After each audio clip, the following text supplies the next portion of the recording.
Support for this episode of the podcast comes from our patrons at Patreon. Head to patreon.com/Chasing Earhart to join the chase and become a patron today.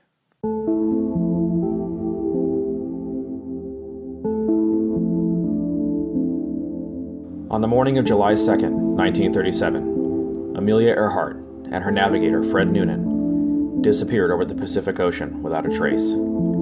80 years later, all over the world, lie scattered pieces of their puzzle, waiting to be put together. Welcome to the Chasing Earhart podcast.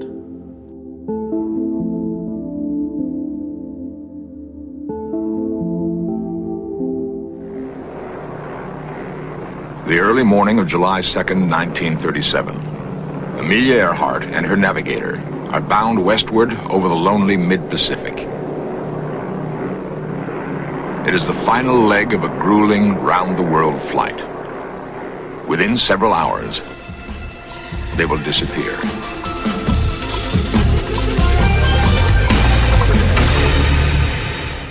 Scott and Forrest have been called the Click and Clack of esoterica by their listeners.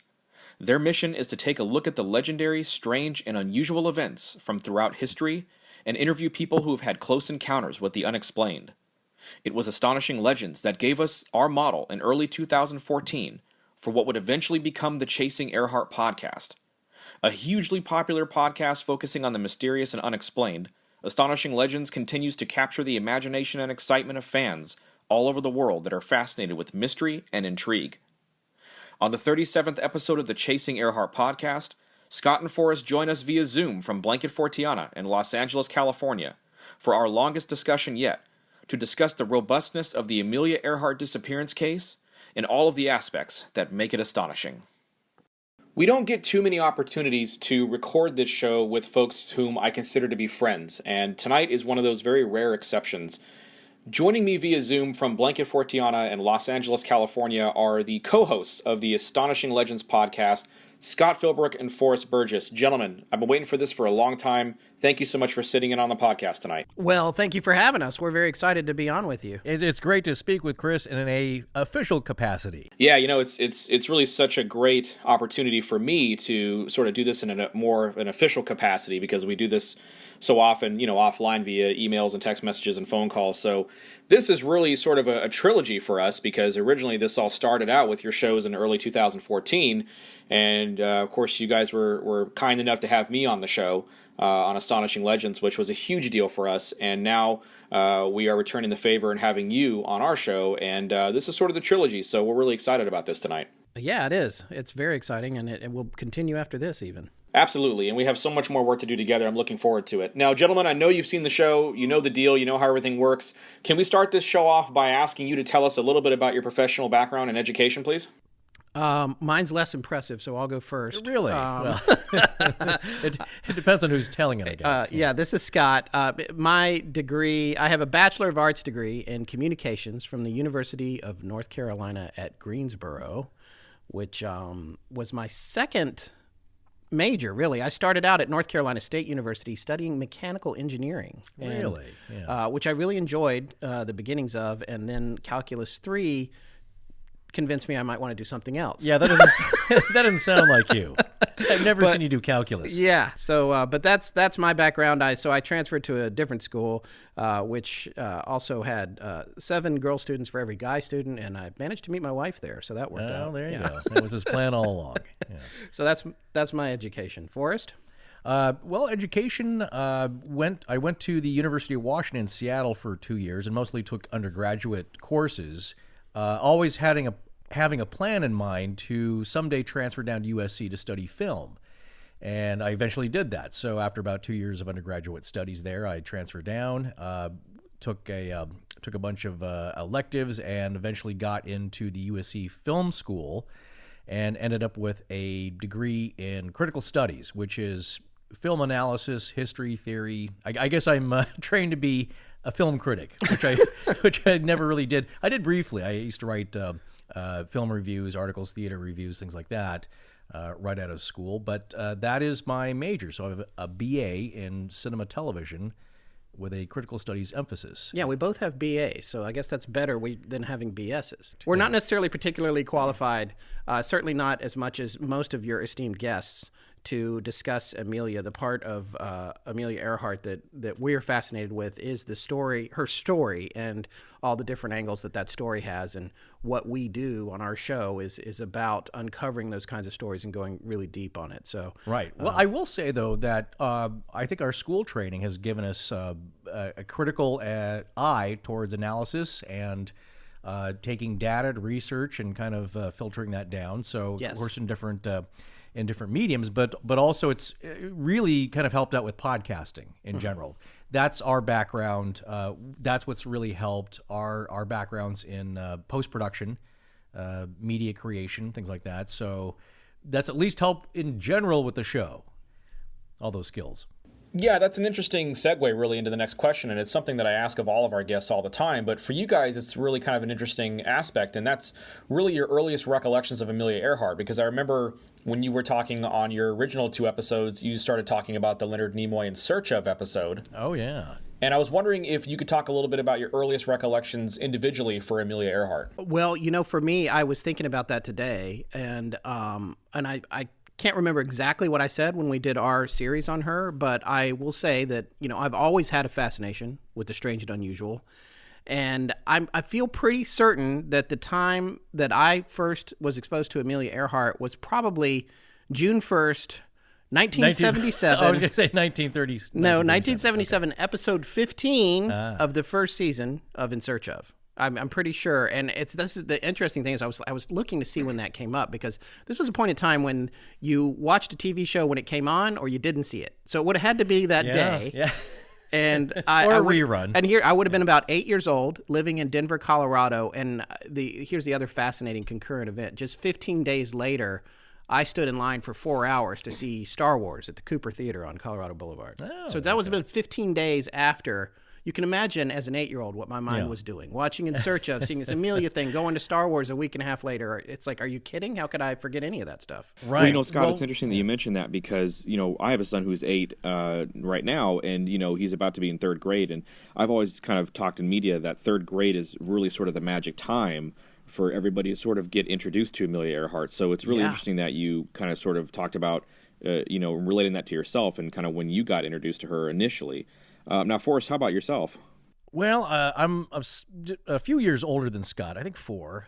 And you, like you said, it changes. I think your guest Tom Vinson, I believe, said when he teaches classes, and the young kids, the really young kids, like 3rd grade, ask really simple, heartfelt questions like, "Well, why didn't she just turn around then? If she got lost?" It's like, that's a good question. Maybe she did. And so they're coming at it from that point of view. And I think for myself, when, it's hard to pinpoint when I first even heard the name. Our family, I think part of the reason I've, always had a lifelong interest in strange and unusual stories and history and maybe even the paranormal, is that, our family would talk about stuff, and they would, I think my grandparents had a set of the Time Life books. We did not have all the resources, that folks do now, especially kids.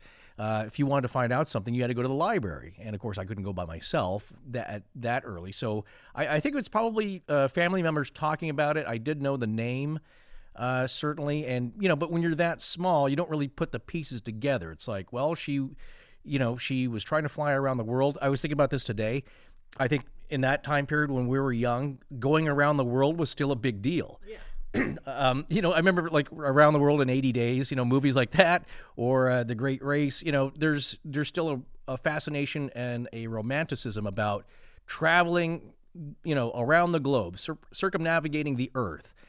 And so when I'm sure my first earliest memories about it was like, wow, she tried to fly around the world. That's crazy. Wow.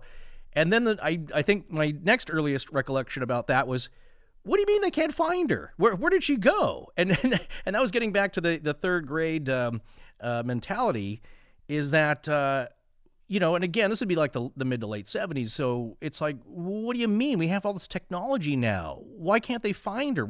What's the big mystery? And then that sparks the burning desire to get an answer.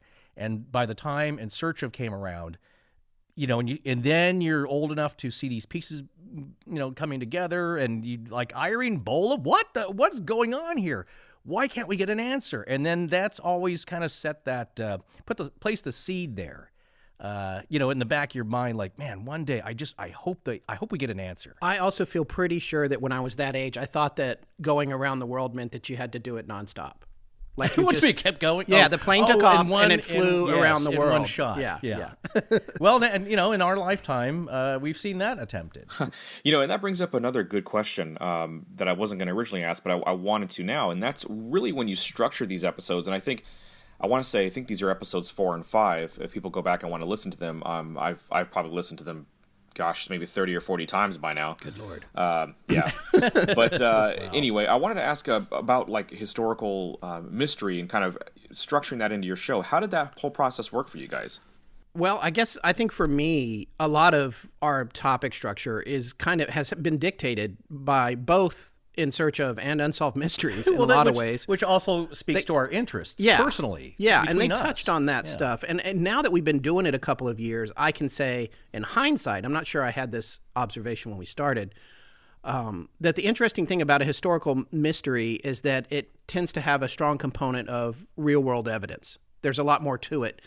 A lot of the legends that we touch on are pure oral history or oral tradition or written tradition that's not necessarily backed up with verifiable facts. And that's the thing that I like about the historical mysteries is that if it's happened, most of them have happened that we've covered in more modern times when you had record keeping. And it's like all the information that we have about Amelia, which still doesn't solve the puzzle, but we have the puzzle at least to play with, as opposed to when we're talking about, for example, the origins of giants, which we recently did a series on. And that's going way back before anybody was writing things down necessarily. The beginning of people. Yeah. But what you find out is that, a lot of mysteries, well, it's funny. I run across this when I go to place the tags for our website in an episode. And we have different categories you put it into, like conspiracies or,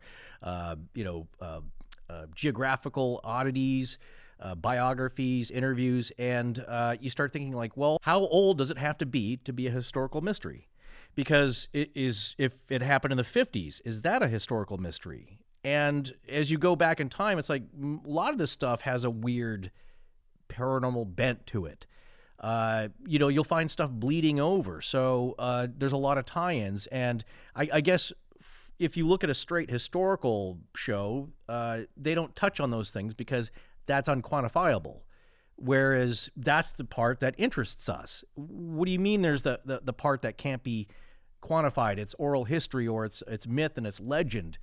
Those are the things that interest us. We'll certainly want to know about all the grounded facts as well, but it's going even deeper than that really sparks the interest for us.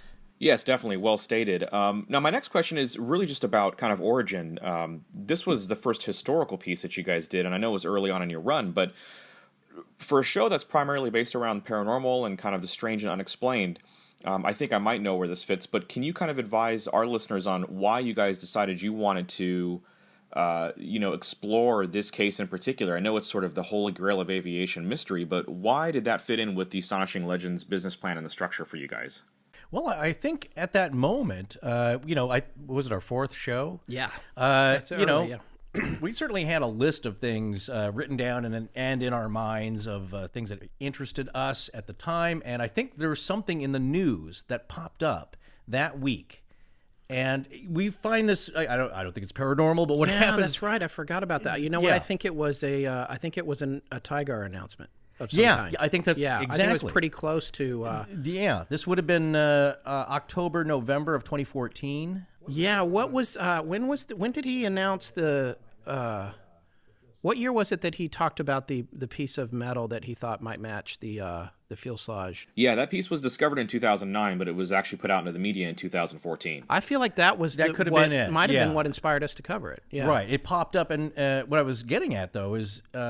What we'll find is, I don't know if it's zeitgeist, one of our favorite terms around here, but I think my dad had mentioned it, not talking about the announcement from Tiger either. We had just come up in conversation, and then you'll hear somebody else mention it that's unconnected to that. And so it was kind of in our minds. It's like I always think of maybe we should that should be our next episode. this little known cult classic film called Repo Man. I always think that there's a scene in it when this guy Miller says it. I think about this whenever we say something like this, and he says, "Suppose you're thinking about a plate of shrimp, and then suddenly somebody says plate or shrimp or plate of shrimp." It's like that. And I do. I mean, I love that movie, by the way. But I do. That's what I think about. But that continues to happen to us. That sort of weird interconnectedness that we've started to. Well, it's unrelated. It's a synchronicity. Like two unrelated but causal effect kind of things, and that kind of cements it. And it's funny, I think. Maybe it's like a knock on our door, really. A little bit, yeah. Because that may have been the first topic where I think we mentioned it, and we're both like, "Yeah, that's it. That's the next one. Let's hit it." And then, I mean, what's weird though is that. Again, it's that seed that's been planted in our heads since childhood, and seeing it on various shows and covered since that time. And then there's a trigger, like it just germinates. Like, okay, now we can talk about this, and not just between ourselves. This could be a topic, and then and I think that was really the first episode where we just took a blindfolded dive darkly into the rabbit hole where we didn't know what we were getting into. Yeah. I'm surprised you guys came out with most of your sanity at that point. That is one where you, because people have asked us this question as well, like, what topics have you covered where it was so much more than you planned? And that was one where, again, I think In Search of and Unsolved Mysteries have covered most of the major bullet pointed theories, the hypotheses. But it doesn't really click until we start looking at it. And it's like, wait a second. And part one of that series, since we released it, has been listened to 300,000 times since we dropped it. Well, there you go. I was just now looking it up. With the new metrics. Yeah. Okay. And I would certainly advise everybody listening out there to pick up those original 2 episodes and listen to them, even prior to listening to anything else that we've done or anything we've done collaboratively here, because it's a good starting point for those that are kind of introducing themselves to the Earhart case. Now, let's get into the main event tonight, the hypotheses. We're going to run down all the original hypotheses that you guys covered in your original 2 shows, and of course, all the hypotheses that Chasing Earhart's covered over the course of the last year. So let's dive in here and let's talk about the disappearance of Amelia Earhart. Just quickly, before we get into it, I do want to make a quick disclaimer that our sound design is a little clumsy in episodes 4 and 5. Oh. We got better at it, so don't go off the feed after you hear that one. Oh, no. But the details are good. So right. Anyway, I just wanted to say that real quick. Okay, that's when we used to pause for we paused for the theater, sound design. yes, for a little audio theater in between statements. Just bear with us. Yeah. We were newbies. Okay, I'm sorry. Go ahead, Chris. No, trust me, folks. The shows are good. Please go out and get them. Download those shows. They're great. And it's really interesting to see kind of how you guys have changed from those episodes early on in your run, episodes 4 and 5, and now you hooked up with us on episode 90, had us on your show, which we're really honored to be a part of, and now this show tonight. But let's get into it now. Let's talk a little bit about the Crash&Sink hypothesis. We'll start with that. That is the official explanation from the United States government. That's the one that they've backed. That's the one that they've supported all this time. Well, isn't that convenient? Yeah. Sorry. Now, when it comes to Crash&Sink, the term Occam's razor is really kind of a prevalent term in that hypothesis. It gets thrown around Chasing Earhart all the time. Sure. Let's go back to when you were covering this particular episode of the show, when you were doing your research and you're looking at Elgin Long's work and Nauticos's work on all that. What stood out to you? What did you have issues with? Let's talk a little bit about the Crash&Sink hypothesis.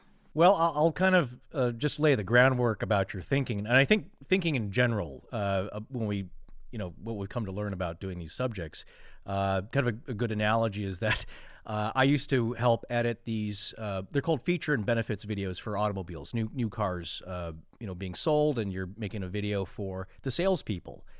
And you go through and you list all these different cars and these, and all these different manufacturers. One's a for Nissan, and a new Lexus or a new Acura. And what happens every time, it's like this is the best car ever. Look at these features. This is fantastic. This all makes sense. Look at where everything's placed. It's so luxurious. I use this analogy all the time. Yeah, exactly. So, and then you start going through it, and then you do the next one. It's like, oh, well, this car has very similar things, and it also makes a lot of sense and seems like a great car.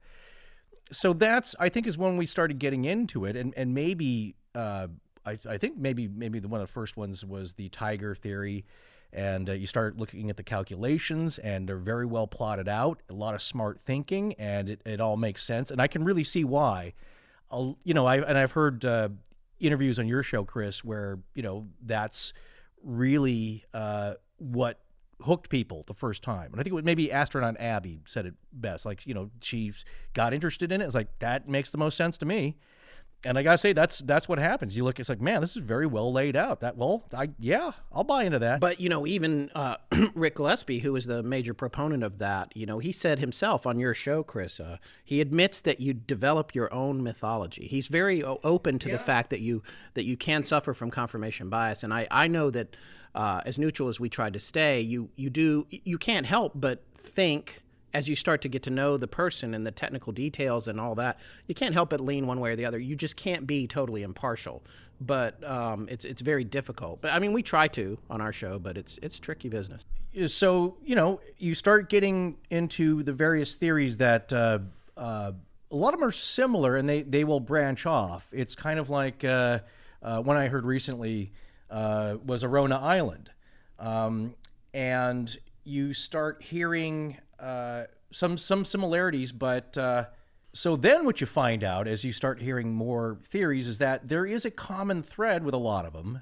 Because we all know she took off from Lae, New Guinea, last stop, and there's some fuel capacity discrepancies between, depending on who you believe, how much she had. I think it was 1,150 gallons almost to 1,200 gallons. And what those what that might imply as far as total range, and then they start to split off a little. And at some point, I think, is that then it gets personal. Then it's really like, well, what do you really believe about this? What's possible, and what makes the most sense to you? And we were listening to Tom Vinson, and I think he, that's a lot of great math and science. A lot of these departments with Rockwell. And, Nauticos, and a lot of computing power behind that, and a team of engineers. And you're thinking, like, man, these are really, really smart guys. They are much smarter than we'll ever be. They've got to have a handle on this. That's all they do is calculation and math. And one of the things I found interesting about that is that in the beginning, when he took this to his team and they looked at it, they just basically told him, look, and then of course Tom, basically told his team, so you want me to go back to them and just say it can't be done? And so what was interesting is they kind of questioned that, and they said, well, if it was possible, how could it be done? And I think the result of that is they did a lot of phenomenal work on the flight, on the world flight itself, and working with Fred Noonan's calculations and all the information that they had from Nauticos. And they're not done. There's still more to come on that case. So it's really interesting to see kind of how that came into fruition. Oh, yeah. But like I said, I think, and maybe you can correct us on this, Tom Maxwell and his Arona Island theory follows along at some point, and then, even he said in his interview, it's like, at some point, it's my speculation only. And I have to announce that, but there's a different turn, literally, in that. And then you figure, he makes a lot of good points. He's found an image on Google Images, which I gotta say, I didn't know what to think about it before I saw it. It's like, is this even going to look like a plane? And then it's that thing where you kind of convince yourself, I see what he's talking about. Yeah. When he points it out, it's like, gosh, that looks like two wings, a cockpit, fuselage. The tail, I can kind of see where he gets this. It's not that way out. Yeah, and of course it certainly helps to be looking at the images as he's explaining it to you. That's always a good thing. Well, that's true. And then you got to wonder, and again, we try and be cautious about this. Is like, you got to be careful about planodolia. Pareidolia? No, planodolia. That's his own. That's his own terminology. You see, I made it up. Yeah, but when you see the plane, I honestly thought that his image was pretty compelling too. Now, Chris, I did hear that episode, but I don't remember. No one's dove on that location yet, right? No, not yet. Not at this time. That's a Google Earth discovery right now. And you know what I really find interesting about Tom and in his hypothesis is he's put a lot of work and he's put the time and the effort into kind of coming up with this hypothesis and going through it, and he's put his work out there. He's transparent. He's very active in Aviation Mysteries Forum and the Amelia Earhart Forum and all of that. So it's really interesting to see kind of how he's presented that hypothesis strictly off of Google Earth image and kind of what he's been able to deduce from that. This, I think the quick thing I want to point, and you can come back on this for us, but what I think is really interesting, whether you're talking about Nauticos or any other hypothesis, whether it's Rick Gillespie and Tygar or Nauticos or the other ones that we'll be talking about, is that the unknown, the X factor in all of them is what was going on inside the plane. The thing that we cannot know beyond the brief moments of radio transmissions that we heard, which have also been analyzed within an inch of their lives. Everything that we have has been analyzed. But what you can't know is what was actually going on inside the plane between Amelia and Noonan. Fred, and Fred. Yeah. And that's the part where you're trying to figure out, it's the parallel universe thing. It's the alternate timeline. The plane takes off. After it leaves everyone's eyesight, all bets are off. And that's why we have so many different hypotheses, and everyone's like, which way was the wind blowing? How much gas did it have? Well, the runway was only this long, so it couldn't have, and then it turned, but wait, it was stormy here, but not there. And then, well, it probably just crashed and sank because that's easy. And it's like, well, I don't know. In the humanity component for me with the crash and sink theory, to get back to your original question about crash and sink, is in a way for me, and this is me speculating. I am fully speculating, but in a way for me, with regard to Amelia and Fred, it's a little bit, it may be Occam's razor mechanically and technically, but in terms of the humanity aspect, it's a little hard for me to believe that they gave up that easily. It seems like a little bit of a like, oh, well, we're out of gas, just like not to discount. And I know so many people listen to your show and they all have passionate views and they're all going to be mad at me. But I'm just saying that there's a component of it that I am open to believing, but there's another component of it that I'm just like, it seems like not enough struggle went into surviving, but unless there was an acting outside force. Yeah, compared to the other hypotheses. But on the other hand, it could be really just that simple, a little confusion. They're out of gas and they're ditching. It certainly happened thousands upon thousands of times in the war and with regular civil aviation. So, I should probably backtrack what I just said. Probably. Don't worry, we're going to edit that out. Wink, wink. Yeah. Okay. But I know you're not going to do that. But you made a good point, though. I think you said even with things we know, it's like one of her last transmissions. We're on you, cannot see you. And it was assumed that she's near the Itasca. Yeah. But that's debated. Right. And so I think, I believe it was Tom Vincent who was saying it's like, well, if she's nowhere near that, that's a misjudgment that now everyone's going off of. And so we've seen this again. We've talked about this, about bad information unintentionally getting passed, from one person to another, one team to another, and you're all starting from a bad place. And so we're not even certain about that. And Chris, is it true? Like I believe one of your guests was debating whether those words were even said at all or were correct, right? Yeah. There's always been a little bit of conflict over what exactly her last words might have been.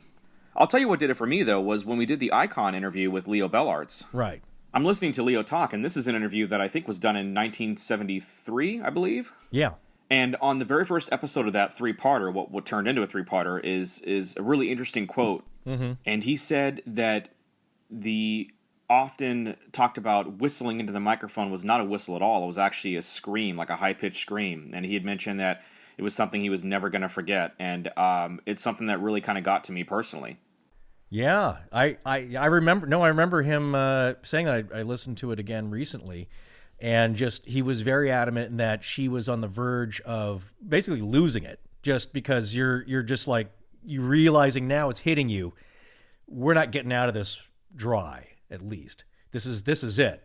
Yeah, and that's just that one simple thing. In that case, there's so many of those that where it's when you change the interpretation of it, it changes the whole story. And there's 1,000 factors that are just like that. So what we've got, it's like uncovering your family tree going back a few thousand years. You keep opening up so many new branches of possibilities. It's crazy, and that's why you have to, no matter what your personal confirmation bias is. And I'm sure it's hard when you've dedicated some of these people so much time and money and energy to a particular idea.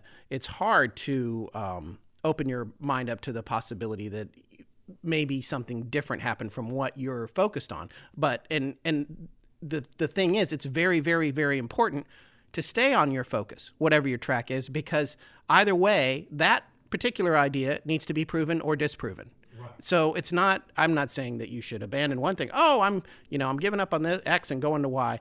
Everyone should explore all of them. I think what the great thing about your project is that the more people that hear your project and come on your show and start to understand how the hypothesis that they're working really hard may have a cross-component, connection to another one, and how that might create something new. And then if everybody's sharing information, I honestly believe that's what's going to lead to the solution of figuring out what happened to her last flight. Yeah, well, again, a lot of it is, what another great thing about Chris's show, and I think it's the second half. Chris has probably even said it.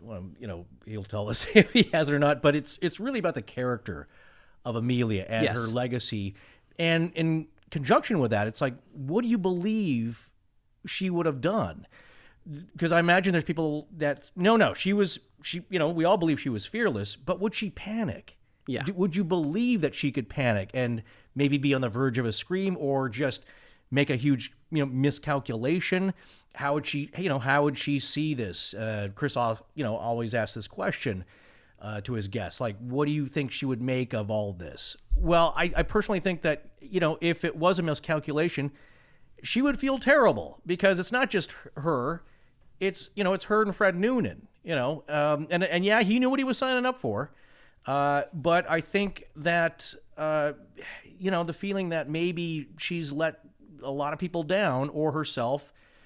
And, but what would she do in that moment? We don't know. It's like, and I believe, they were even passing messages with a fishing line, where Fred was at his navigation table. He was on the back side of the tanks, right? That's right. Yeah. Yeah. And just, he had to crawl over those on the top to even get from where he was to the cockpit. Yeah. It goes back to what you were saying. It's like, what is the atmosphere in that cockpit at that moment? Is it just, or is it on the verge of panic? Would you believe certainly that? not business class. Well, I'll tell you that. it's no, but like him having to make his way up to the front. Yeah. And she's, again, she's exhausted, physically. She had dysentery a few days before the flight. She's got terrible sinus problems. Flying's not great for that. Yeah. All these things are going on. I'm amazed that she's carried on that far to begin with. When I was thinking about that quote, that John Glenn quote, who said this was the equivalent of going to the moon. That's right. And I was thinking about that quote. He said back then this was the equivalent of going to the moon. Here's the other part, the unspoken part of that quote is that I thought as soon as I read it or heard it on your show, I'm sure, Chris, was, without mission control. Yeah. it's like that. It's even worse. You're not calling, nobody's troubleshooting for you back home on a radio, No. But again, that speaks to her character, and again, she reminds me of my great grandmother. I think that's another thing what I love about Amelia is that it's kind of if you don't know anybody of that age range, there's a pioneer spirit to it. And my great grandmother, she was at one point a single mother raising two kids out in a homestead somewhere in freezing Montana, and never complained about it. It wasn't a thing. It's just like, no, that's what had to be done. I wasn't afraid of it. I just did it. And that's the Amelia spirit. It's like the best way to get it done is to do it, right? Or something paraphrasing that. But again, it's like, what are you willing to believe happened at a certain jumping off point? And then we can even roll that jumping off point back. Again, the reason that is so important, coming back to your project, Chris, is because the primary number one factor that I feel like a lot of the hypotheses for years have looked at, they have not necessarily taken into account the human side of her and her behavior, like Forrest was saying a minute ago. Yeah. That is the most important thing to figure out, because if you want to really figure out which one of these things is what happened, you have to get inside her head and understand what she would have done under scenario X, Y, and Z. And you're not going to be able to do that if you don't study the person. From Occam's razor and the simplest explanation to perhaps the most complex explanation of what happened to Amelia Earhart and Fred Noonan, that's where we're going to go to next. And that, of course, is known around these parts as the Japanese capture hypothesis.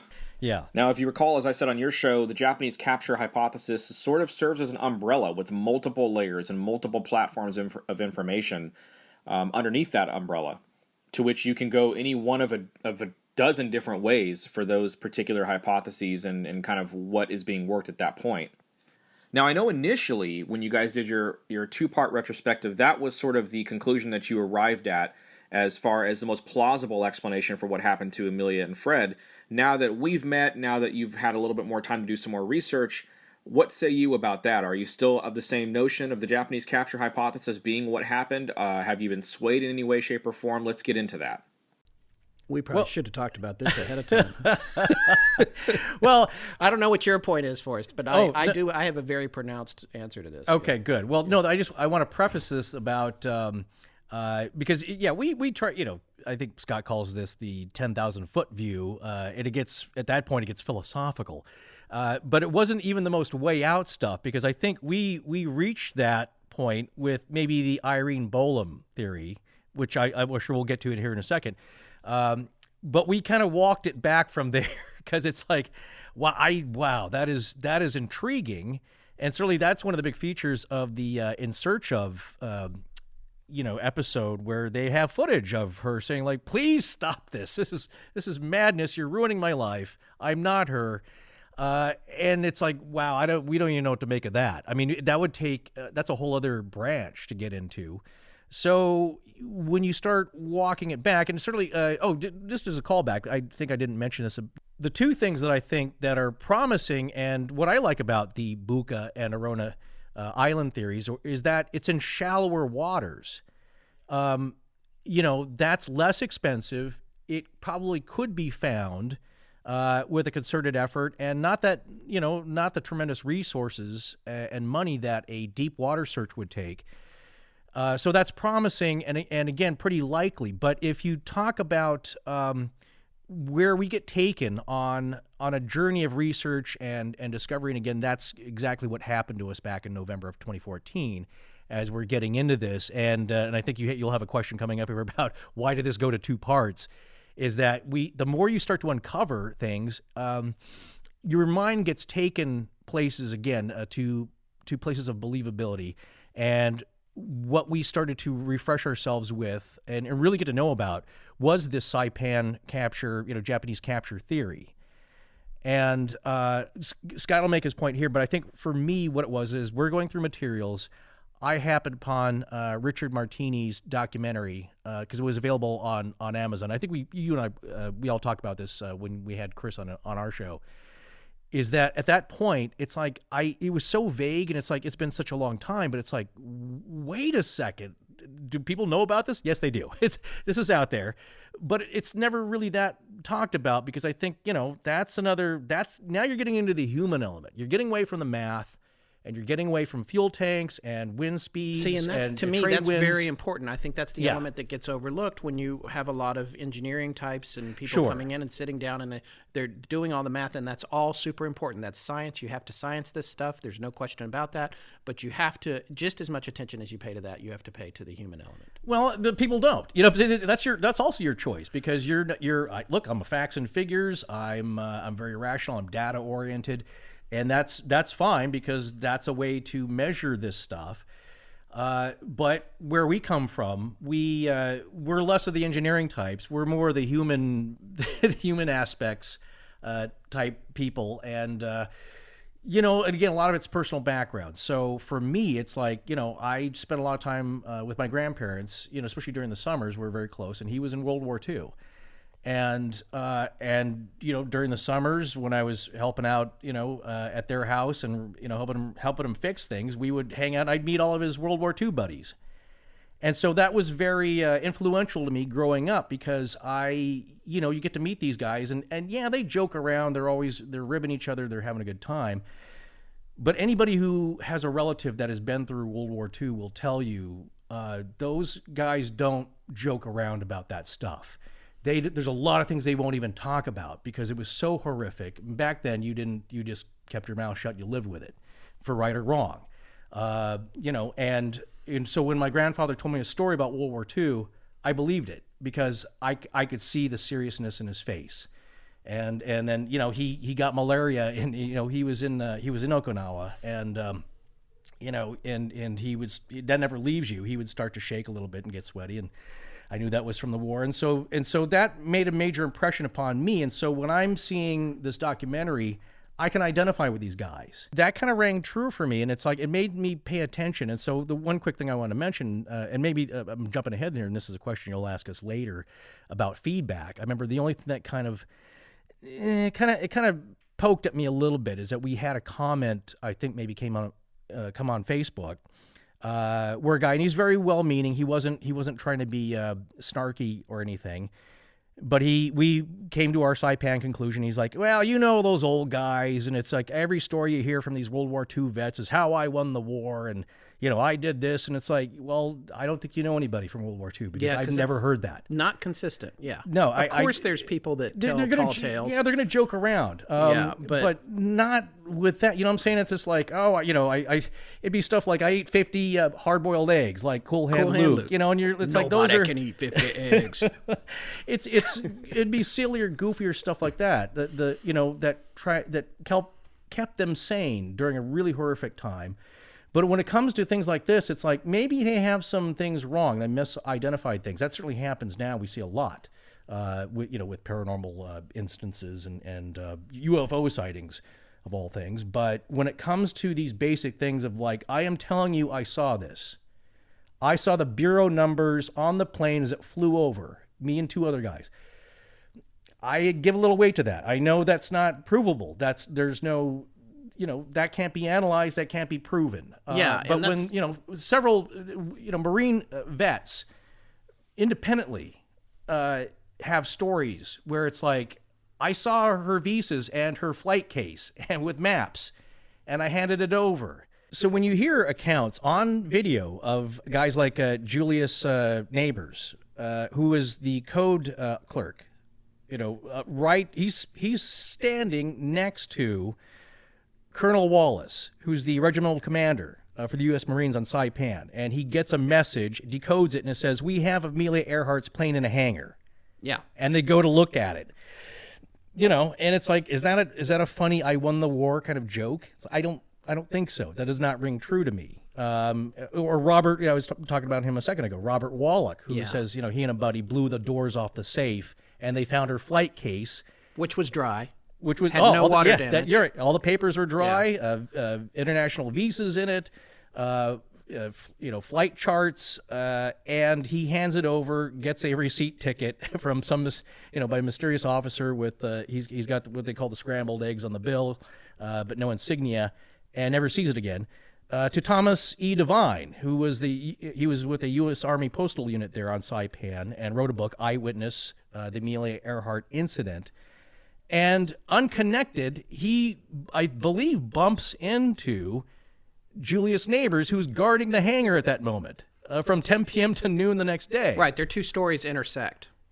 Yeah, unconnected. It's like, okay, you know what? So I think for Scott and I, and he'll make his points here in a second, is that at some point, it's a tipping point of just that and the 200...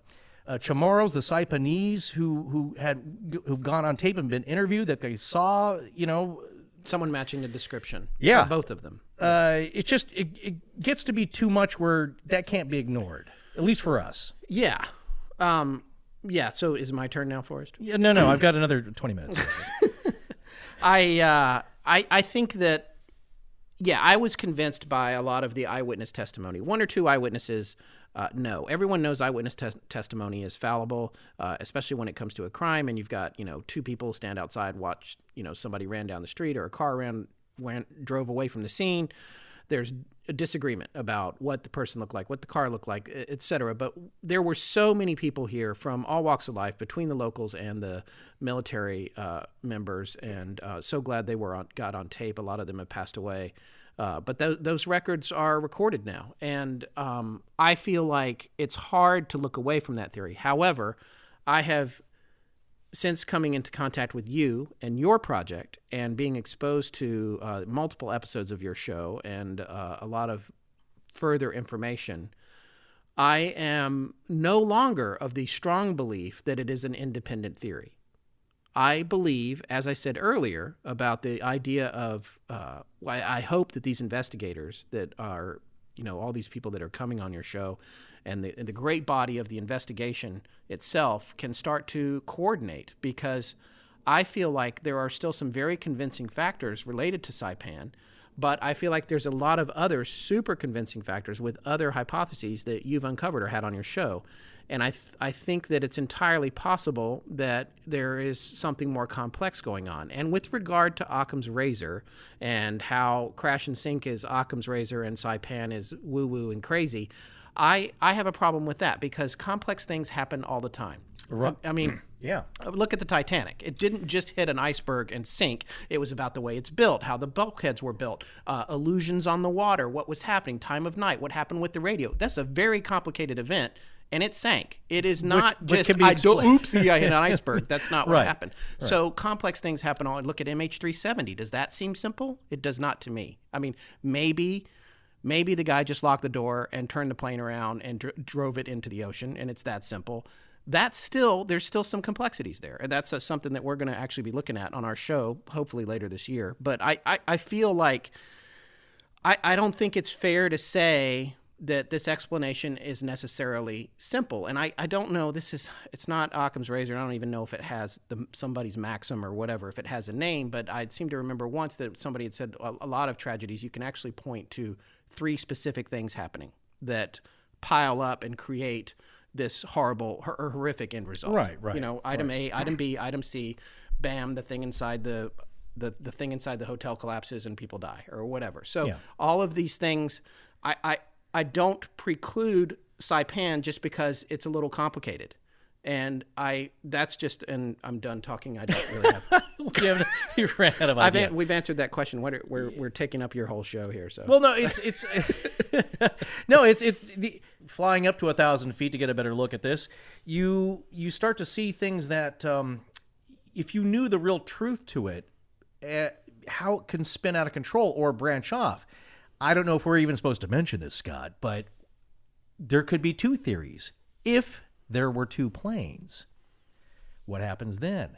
You know what I'm saying? Who knows? That now you've just divided this thing and split it off into 2 major areas. Well, both could be simple or both very complicated. You could capture the plane. You could capture the people. You could capture the plane and the people together. You could capture the plane separately. You could capture the people separately. You could then take the 2 people and put them in separate places. There's a billion ways for this to go. But and that's not even taking into account that it's a wartime footing, and the idea of disinformation, and trying to convince people that things are happening that didn't happen. And when you put all that into the blender, it's like whatever you get out doesn't taste good. Well, we always look at it's like a lot of the mysteries we look at.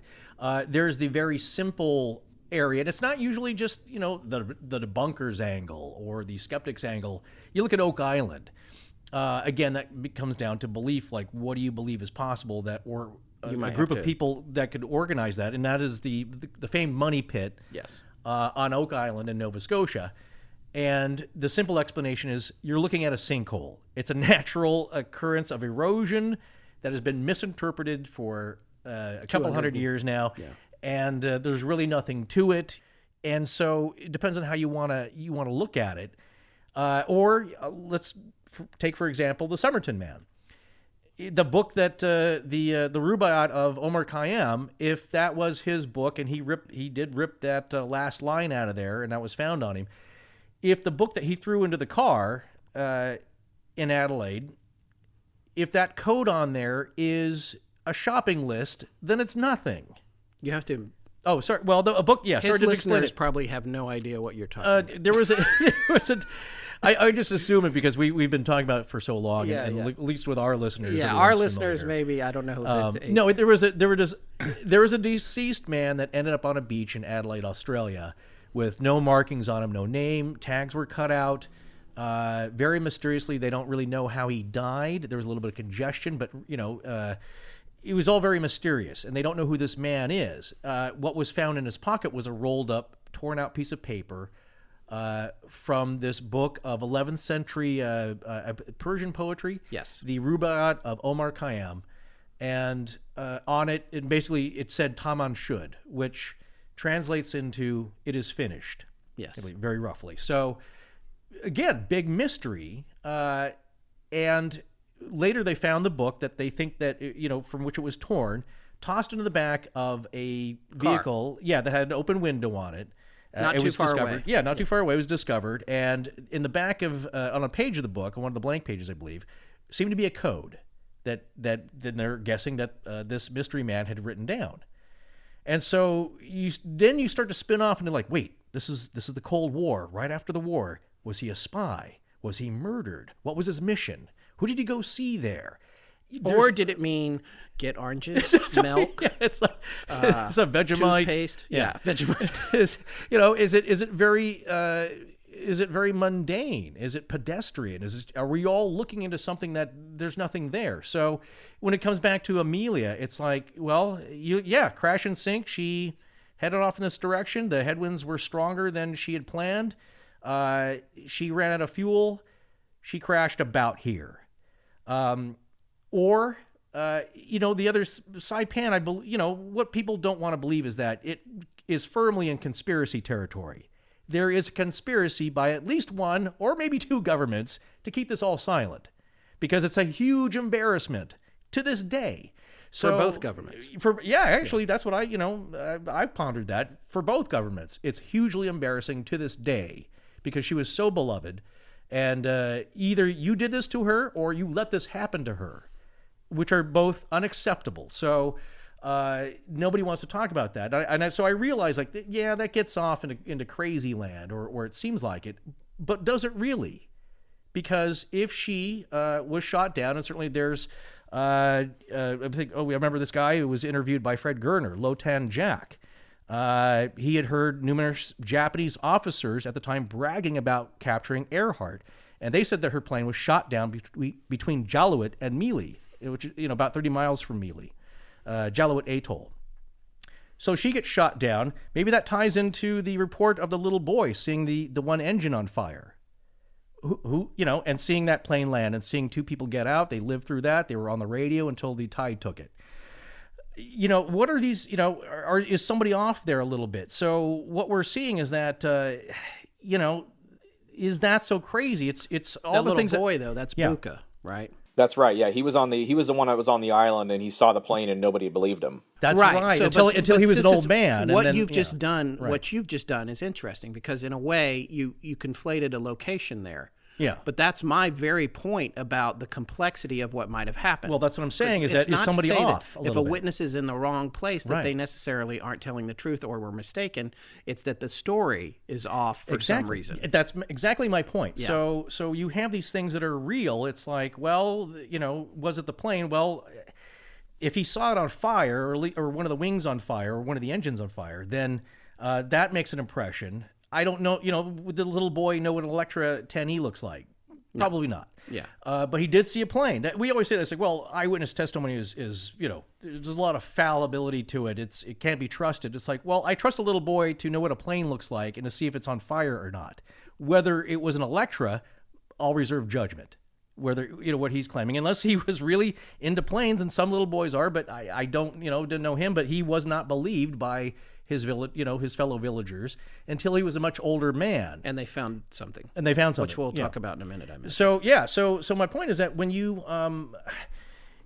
start to break these things down and they don't make sense, it's like, is it that crazy? Because again, when we were lining up the story and the Saipan elements were coming in, it's like, this doesn't sound that crazy to me at this point. And I will say, and just to close this out, because we're chewing up tape, but I will say that when I started exploring it, back when we did episodes 4 and 5 of our show, I expected to not believe it and think it was crazy. And by the time I was done, the Saipan theory? Yes. I was converted to believing that it was the most likely explanation. And now, since I've been exposed to your show and the additional research of your show and the other conflicting theories and other witnesses, and also the additional science from all camps, I believe that it is still part of a solution that is more complex than any of the individual ones that's been put forward. That's what I think. So we've covered the most basic hypothesis, the simplest explanation of what could have happened to Amelia and Fred, and we've gone on to the most complex hypothesis, which is Japanese capture. Now we go to something that has gotten the most attention, at least modern-wise, in the last 30 years or so, and that is known as the island Castaway hypothesis, or the Gardner Island hypothesis. And that hypothesis, of course, has been worked by the International Group for Historic Aircraft Recovery, or TIGER for short. And we've had a very good representation from TIGER on Chasing Earhart. We've had several shows with TIGER guests, and they'll continue to be part of the project, and they will be part of this upcoming panel in July. Now, I want to get your thoughts on TIGER's work, because one of the things I really like about them and respect about them is their transparency. They're very transparent about everything they find. They put it up on their website. Whether you agree with it or not, it's there. It's there for you to interpret and to either agree with or disagree with or challenge in any way, shape, or form. I know their website's very important. It's one of those websites that's kind of a must stop when you go and check out Amelia Earhart information and research. I know you guys really looked at that website when you were researching for the show. Talk a little bit about the Gardner Island hypothesis, the Castaway hypothesis, and tell me what you liked about it, what you thought was interesting, and what you had more questions about with it. Well, I think, for one thing, again, when we were going into the show, I personally set out believing that it was the most likely hypothesis to be accurate. And the reason I did that was because so much information had come from that search. And once we started digging in on our episodes, I truly admired the transparency of that operation and all of the information that was out there. It was nice to see everything just on the table. It's like, well, here's everything we've done. It's like you walk in the room and they give you the big box of files and say, here, you look at it, you know, and that's really cool. And I continue to admire and respect the work that they've done. They've had some really amazing people on that project, and obviously Rick Gillespie's been at the helm of it for a long time, and they continue to go back and search. And like I said earlier, I think it's important to explore whatever hypothesis you're working on until you can't do it anymore, and try to determine what happened. And if there's a component of it, again, maybe there's a component of it that's interrelated to something else, or maybe it's its own individual hypothesis.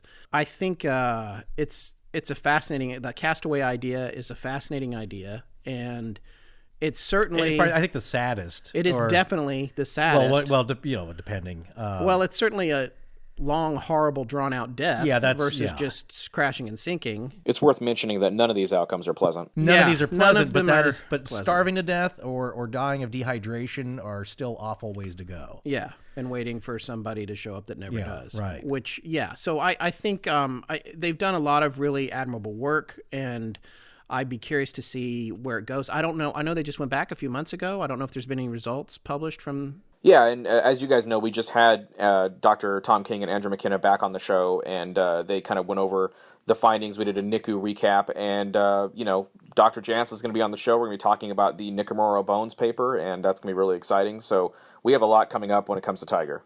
Yeah. Well, I think, for me, what's great about their endeavors here, again, great personalities. I really like Dr. Tom King and the archaeology bent.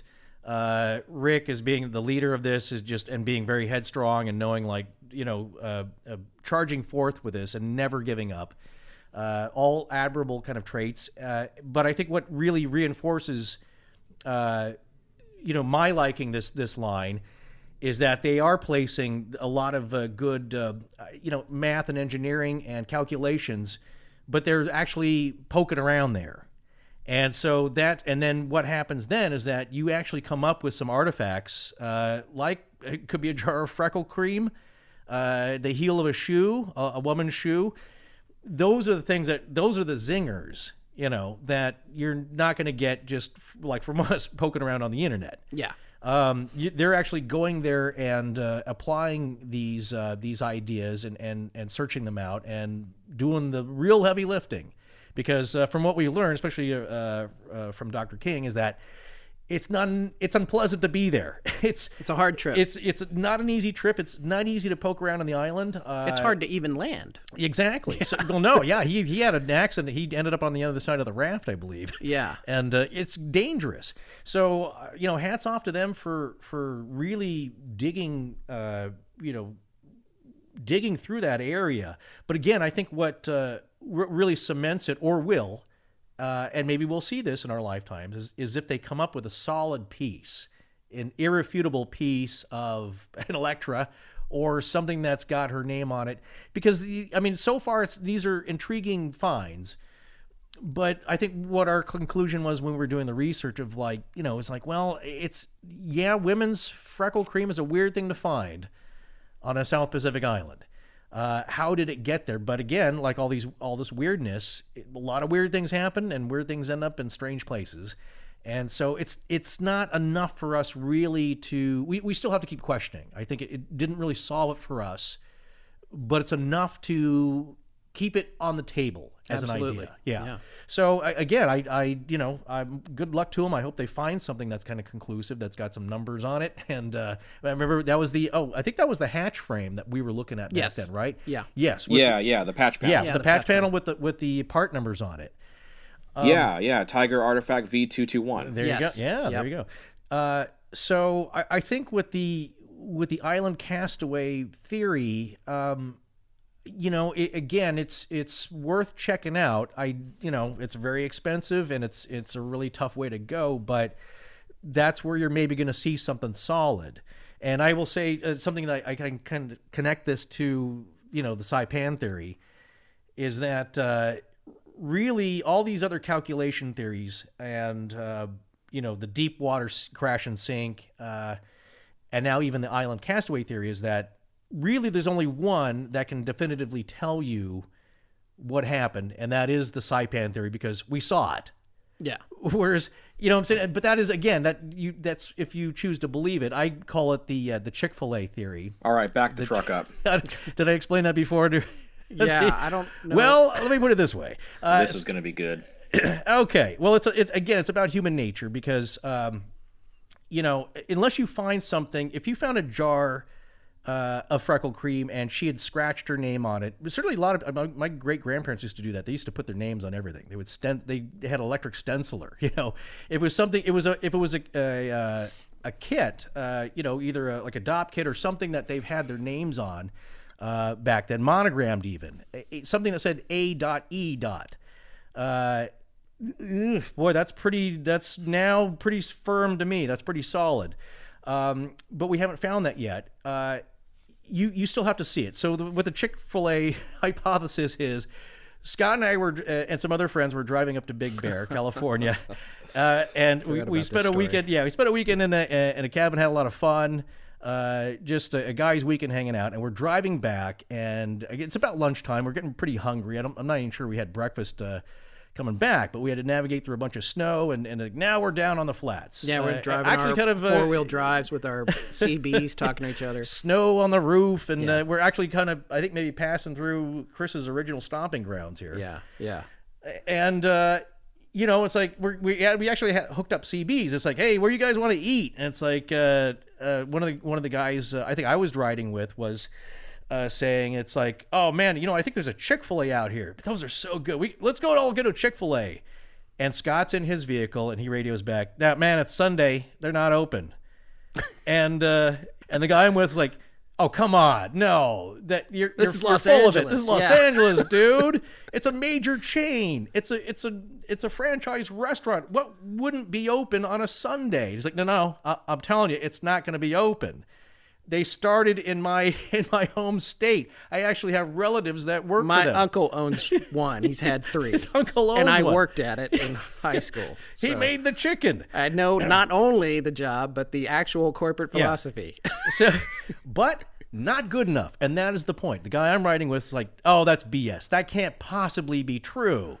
And I think Scott finally gave in. I think we pulled. Okay, fine. Well, yeah, fine. I wanted to see the look on his face. I was like, let's get off. Let's So, go check it out. We got off on the exit. I'd love a sandwich. We drove. We drove up to it. It's Sunday. It's closed. Yeah. And the guy, and then we get the the other expression we have is like, Yeah. Because that's all you got to say. It's Yeah. like, I guess you're right.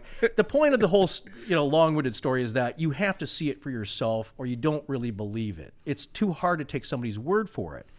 So, again, unless you kind of come back with, that's why I think Saipan is hard to believe. You have people's word for it and maybe some secret document somewhere.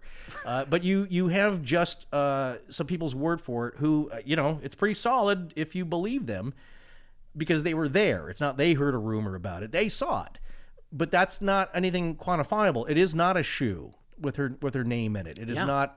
It is not a life raft. It's anecdotal evidence. Yeah, that she's scratched out. So you have to personally decide how much weight you put in anecdotal evidence. But. Yeah, it's like the guys. What was it? Against the Sun, which is a kind of a great remake of guys in a TBM Avenger. Yeah, that was we watched that. We did a series on Flight 19, the disappearance of Flight 19, and came across that movie. And that was a water crash. Slightly after World War II, and those guys, tremendous journey. A ditch. That was a controlled ditch, right? Yeah, because again, they lost their bearings. They had to do a water ditch, and they survived it. But there were 3 guys in a tiny little raft, and I think they drifted over 1,000 miles. And and he's riding on the raft like he's doing calculations of drift. Like, well, after about 3 weeks or 6 weeks, we should be hitting this chain of islands from my recollection. And eventually they get saved. But my point is they had the raft and they had his calculations and they saved it. And man, if we could find something like that. Yeah. Where, this is Amelia. It's got the hash marks on it for how long they were there. That's what we're looking for. So maybe it'll be found. But until then, we got our favorites, but we can't discount anything. The Chick-Fil-A Hypothesis, ladies and gentlemen. You want that chicken, man. It's good. I don't care how bad you want it. It's not open on Sunday. But I get it because we all feel that way. And I don't blame anybody for having that view because imagine this. This is the other scenario. You drive, you're trying to get to like City Hall, you got to drop off an important document. It must get there over the weekend or you got to pay a fine. So you're driving all the way across LA. It's taking you an hour and a half to get through traffic. You're looking at your watch like, oh my gosh, the building closes at 5 p.m. You're running up the stairs and you're about to open the door to the big government building and there's like some skater kid sitting there behind the steps. He's like, dude, they're not open, man. And he's like, I'm telling you, man, they're not open. Don't bother. It's like, you're going to check the door. I have to check the door. I can't go off. I'm not going to get my car, drive another 2 hours back across town based on the word of this kid. And then it's closed. I'm sorry, kid, but I had to check the door. And he should understand that. I certainly do. So, Forrest, when we do this upcoming panel in Atchison and everybody's watching and we're streaming this live online, I'd like you to explain the Chick-fil-A hypothesis. Well, I would love to take... Forrest Burgess, ladiesand gentlemen. The Chick-fil-A hypothesis. Chris, I would love for all of us to go to a Chick-fil-A. If I'm not sure there's one in Atchison, but wouldn't that be a lot of fun? Damn it, now we got to go after Chick-fil-A and get them to sponsor this thing now. I might be able to arrange that. Yeah, yeah, well, I'll tell you, my wife would love that. I'll tell you that for sure. That's the thing. It's proportionate to how much you want it. And getting back to an original point, we all want this solved. I grew up with this mystery. It's like, before I get too old and can't remember anything, I would love to have an answer. We all would. It's like, and so, look, if we didn't care about it, if you weren't right, and this wasn't one of the biggest mysteries of the 20th century, aviation or not, people would be like, maybe we'll see, who knows. But so many people are invested in this and invested decades of their lives to doing the calculations, reading, keeping up on stuff. Who was it that was on In Search Of? He interviewed somebody who had already been doing it. Or that was Gardner, wasn't it? It was Fred. No. You're talking about, he was in Air Force. You're talking about Fred Gardner, Joe Jervis, and Elgin Long. Yeah, okay. Well, you make a really good point, Forrest, and I think really for us, for Chasing Earhart, it's really always been about the death of the mystery and the life of the legacy. One of our goals, is for the mystery to die and for the mystery to be solved or put to bed and for the legacy to live on. I think that's sort of what Chasing Earhart's all about. Some would argue that the legacy and the mystery go hand in hand. I respectfully disagree. I think the legacy can definitely stand on its own, and you can really choose to go one route or another. So you guys may or may not know this, but I like to tell this story really a lot of times when I'm doing media, just when I'm doing promotion for the project. When I first started doing this, actually contacting people, the very first person I ever reached out to was a gentleman by the name of Todd Swindle. And Todd Swindle, if you don't know, he's done a lot of really incredible work regarding a woman that a lot of people following our project know. This woman is a very well-known figure within the Earhart community and within Earhart lore, and she's also a very controversial figure within Earhart lore. And you talked about her a little bit in your first 2 episodes, and that woman's name is, of course, Irene Bolam. Now, I'd like to transition into what is known as the Irene Bolam Hypothesis, and the retrospective is going to be titled Enter Irene Bolam for us. I want to get your guys' opinions on the Irene Bolam Hypothesis. You sort of touched on it and teased it at the end of the show, but you didn't get too deep into it. Now we have the time. Let's talk about Irene Bolam. What are your thoughts on that particular hypothesis and the independent research you've done, and what are your thoughts on the overall figure of Irene Bolam? Well, I mean, presuming that your listeners are familiar with it, which I think they probably are at this point, I think that, so without like recapping it or anything, when we covered it on our show way back when, and I felt like going into it, I was dismissive of it. My confirmation bias going into it was, this is wacky, this is the, I saw Elvis at the Quick Mart idea, and I was dismissive. And then after we covered it, I began to consider it a little bit more seriously. And it was really fascinating to me. And it seemed, and it's that classic thing that Forrest was talking about at the top of the show with these car videos. Oh, this is the best car. And it's, wait, watch this video. No, this one. And I remember thinking, wow, this is really interesting. I don't know how it fits in with what actually happened to the plane and all of these other ideas, but it's and since meeting you and talking more about it, I've come to respect it very, very much as a hypothesis or a connection. And it plays very strongly for me into the idea that I said earlier of multiple theories working together, multiple hypotheses working together. There's obviously some real intrigue associated with that. One of the things that Gillespie said on your show, and I'm paraphrasing, I don't think I wrote this down exactly, was, what you embrace has to do with your worldview.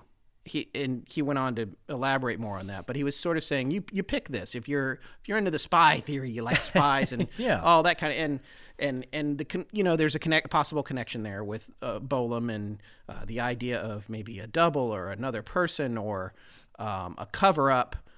And you know what? I admit it. I grew up on Ken Follett. I read Eye of the Needle. I read, right. Even though I only recently learned how to pronounce his last name. I thought it was Follett. And then, Tom Clancy and Jack Ryan and all that stuff. And do I want to believe that? I've read enough to know that it's plausible, that there was something of this nature going on. People think in popular culture, I think, who aren't necessarily educated with regard to spycraft and how the world works in that way, that, oh, it's just Hollywood. It's like, no, Hollywood did that because it really was happening. You don't believe it? Take a look at the Russians who just got busted, 5 or 10 years ago, the beautiful redhead who was like taking her purse with the hard drive that had Bluetooth on it, sharing information at the coffee shop. It turns out they weren't the smartest team, this team. And the only reason I know that is because there was a traveling exhibition about that bust that I saw at a local museum here that was so fascinating about, because their spycraft was horrible. They were not good, which is why they got busted. They would go into stores in Manhattan and walk around, and they would have like a Bluetooth or a Wi-Fi situation, and then the other person would have to walk by, and wirelessly the computers would transfer information and that sort of thing. However, a couple of them would just hand over their computer to a complete stranger and be like, here, look at this. And that's how they got busted. Oh, they did a bait and switch, I think, with the... Yeah. So, so you watch Homeland, which, just watched last night, and you see all this stuff and you think, but the thing is that stuff is rooted in reality. Now, there are people that will say, well, back then we weren't that sophisticated. We didn't have all these programs going on, but we did. We may have not had the tech. We may have not had the miniaturized cameras yet, but there are ideas that there were, the possibility of these sophisticated cameras in the belly of the Electra or an Electra, if I wanted to get even weirder about it. And I know you've had guests on talking about that. There's the idea that FDR wanted a survey of Tarawa, I believe. Is that how you pronounce it? Tarawa, excuse me, of Tarawa. Yeah. So that he could bring proof of an airstrip back to Congress and get support for going to war, or at least taking a defensive position. Yeah, and I, correct me if I'm wrong, Chris, but retired Air Force Major Joseph Gervais, that's part of his theory. He's been studying Earhart for over 17 years, and he says the real mission was to photograph the Truk Atoll where the Japanese were secretly fortifying. Right. And she was to return to the U.S. with photographic evidence that she was going to present to the League of Nations to prove that the Japanese were violating the treaty. By the way, I want to openly acknowledge that the bulk of the information I'm spewing I got from your show. Well, that's I'm not I would sitting hope here so. pretending that I looked this up independently and I'm telling you Chris, about it. He's already done it. Why the information I have Yeah. on all of this and all of these hypotheses is based on our initial research, and then, which I would say was the 101 course, and then the 501 course, which has been listening to your show. But anyway, sorry. But so Forrest's point is, and coming back to Irene and the idea that somehow she might be Amelia, and I think that the most compelling part of Irene's story was the lawsuit relating to her saying it, I guess it was slander or libel. I'm not sure. I get those two confused, but that she was irritated with people saying that she was Amelia Earhart. So she went after McGraw-Hill, said, I'm not her. The judge said, you win $1 million. All you have to do is come down and be fingerprinted, right? Well, the actual amount of the winnings was never revealed. It was just speculation at that point. Oh, it wasn't revealed. Okay. I would imagine, though, that it would have been pretty substantial because it was a pretty well-known case, and it was a pretty big case. It's very interesting. Just give us a set of fingerprints, and you get your winnings, and you win your case, and she just drops the case at that point. It's mighty compelling. If she wasn't Amelia Earhart, if you're going to play that devil's advocate and say that she wasn't, it's mighty compelling, to know that she would not give up her prints to win the case and kind of put this thing to bed. I mean, keep in mind, at that time, your fingerprints were everything. It was all that you had. If you gave someone your prints, you gave someone everything about you. Right. Yeah. So there's a couple of reasons, that come to mind. It could just be simple privacy or wanting to have control over, maybe she's, some people, sure, hey, I'm not even taking your phone call. Don't come on my porch with your flyer, whatever. Maybe she's just like, I'm not giving you my fingerprints, to hell with you, whatever. Or maybe she's Amelia Earhart, or she's some kind of has a military background and needs to keep her identity a secret for other reasons, also relating to the disappearance of Amelia Earhart. Well, it gets real far afield here, and this is where I think people start having trouble with it, us included at the time, because again, if you start looking at the spycraft aspects of it, or the cloak and dagger aspects of it, yeah, we're all used to that in entertainment. We're not used to that in real life, but that really did happen. I always make the comparison to Operation Mincemeat, where a cadaver was left on a beach with false documents for the Germans to find. Yes. That really happened. I know that sounds crazy. That sounds like a spy movie. They did everything that they possibly could back then to win and defend. Right, because, and if you had uncovered that operation and then you didn't have evidence or the military history behind it, and then you told that story and you tried to figure it out and it became an episode of our show, say, people would be like, oh, that's ridiculous. A fake body with papers. Yeah. Come on, you watch too many movies. No, it happened. It happened. It happened, but what year was that? That was, do you know? When? Mincemeat. She's roughly. During the war, it's got to be between 41 and 45. Right. Yeah. So that's not too long after Amelia's disappearance. No, we're right. But here's a few of the things that I believe Major Joseph Gervais said, and I think this was I think I took my notes here from In Search Of. And again, this is where it gets a little crazy. It's like he learns from a former Japanese soldier, Ramon Cabrera, that in 1937 a woman pilot was interrogated by a Japanese officer and then taken captive to Japan. Jacqueline Cochran and a few others secretly removed Earhart before U.S. occupation, disguised as a nun. Right. It's just, and so, okay, well, all right, there. See, you got and that happened in The Sound of Music. Oh, no. Sorry. I'm getting carried away. Yeah, it's like these things are often pulled from real life. Then they bring her back to the U.S. She takes on a new identity and occupation and resides in Jamesburg, New Jersey, at Leisure World. And it's like little elements like that. Oh, come on, And told her priest. Yeah, right? And then she travels abroad and then broadcasts on the radio in Luxembourg. It just like there's little things like, oh, now you're really pushing me. You're really stretching it for me.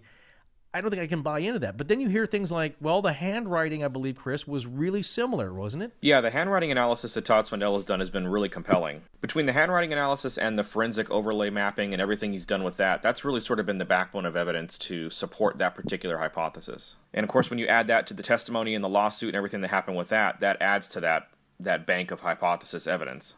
Has there been a facial recognition comparison, forensic one done? Oh yeah, definitely. Yeah. And what was the conclusion on that? I seem to remember that, but I couldn't remember. Inconclusive? I don't have a number. I couldn't give you an actual number, but it's really compelling. I mean, he overlays the face from Irene Bolam to Amelia Earhart, and it's really interesting information. There's actual video facial overlays done, and it's really compelling. I'll send you guys a link, and you can check it out. We'll put it in the show notes for this show. The idea of this possibility that they switch planes in Florida, and if this was, in fact, some kind of photographic survey mission or something of the like, that perhaps she was replaced with a double and the double is the one who's missing. And and then what happens is you take Amelia out of harm's way, and she goes back, and she was supposed to just hang out until the flight got finished, and then she pops out of the plane in Oakland and says, yay, and everybody's, yay, and then also we have pictures of the Pacific. So, but it goes haywire, and maybe Noonan is in on it, and he flies with the double out of Florida, and everything goes wrong, and the Saipan thing happened, but it wasn't Amelia. However, what all the people saw, all the eyewitnesses and the locals, what they saw was the person who looked a lot like Amelia, while Amelia was back in, well, now New Jersey or whatever, and it's a whole other thing. And I didn't give it much credence back when we did our series. I mean, I did more after I looked into it, but now I give it even more than I did then. And here's the thing about that that's really fascinating. Again, with the concurrent theories and lots of things happening, and yes, we're going way off the deep end, away from Occam's razor. But the idea that, we still have all that complex stuff we have to deal with after they took off from Leh. But it's not Amelia in the plane. Yeah, right. So that's a whole nother factor. Yeah. It's still the mystery part of it from what happened after they left Leh is just as complicated with a different person, with a different pilot. It's still that complicated.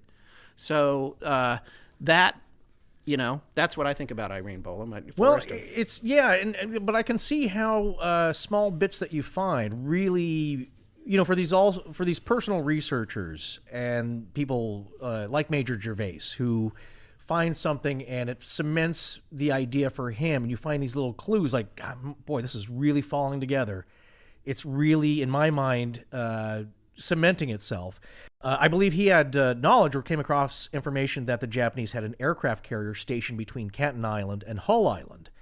And then there were reports that a Japanese Zero shot her down and she made a crash landing on or near Hull Island. Then Major Gervais finds an aerial photo where he thinks it's a Japanese flag on Hull Island, Arona, near the Electra. So in his mind, that's it, man.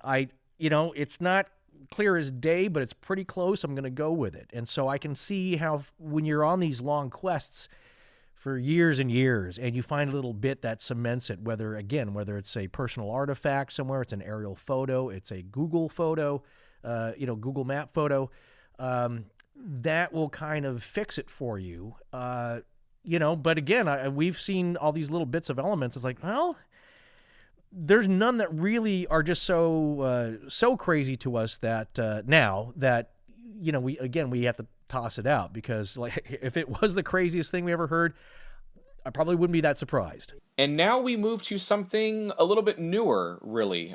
This is a hypothesis that's been worked for a little over a decade. So while, yes, that's quite a while in and of itself, it's one of the newer ones that's been worked.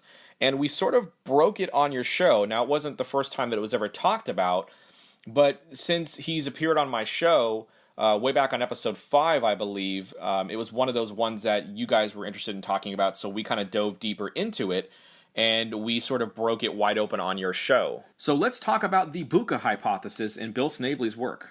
This is my new favorite hypothesis, and I'll just go ahead and say that. This is This the one. week, This is yes. it. This is the one. No, but it really is my new favorite. If these hypotheses were all children and in my family, this would be the one sitting at the head of the table tonight.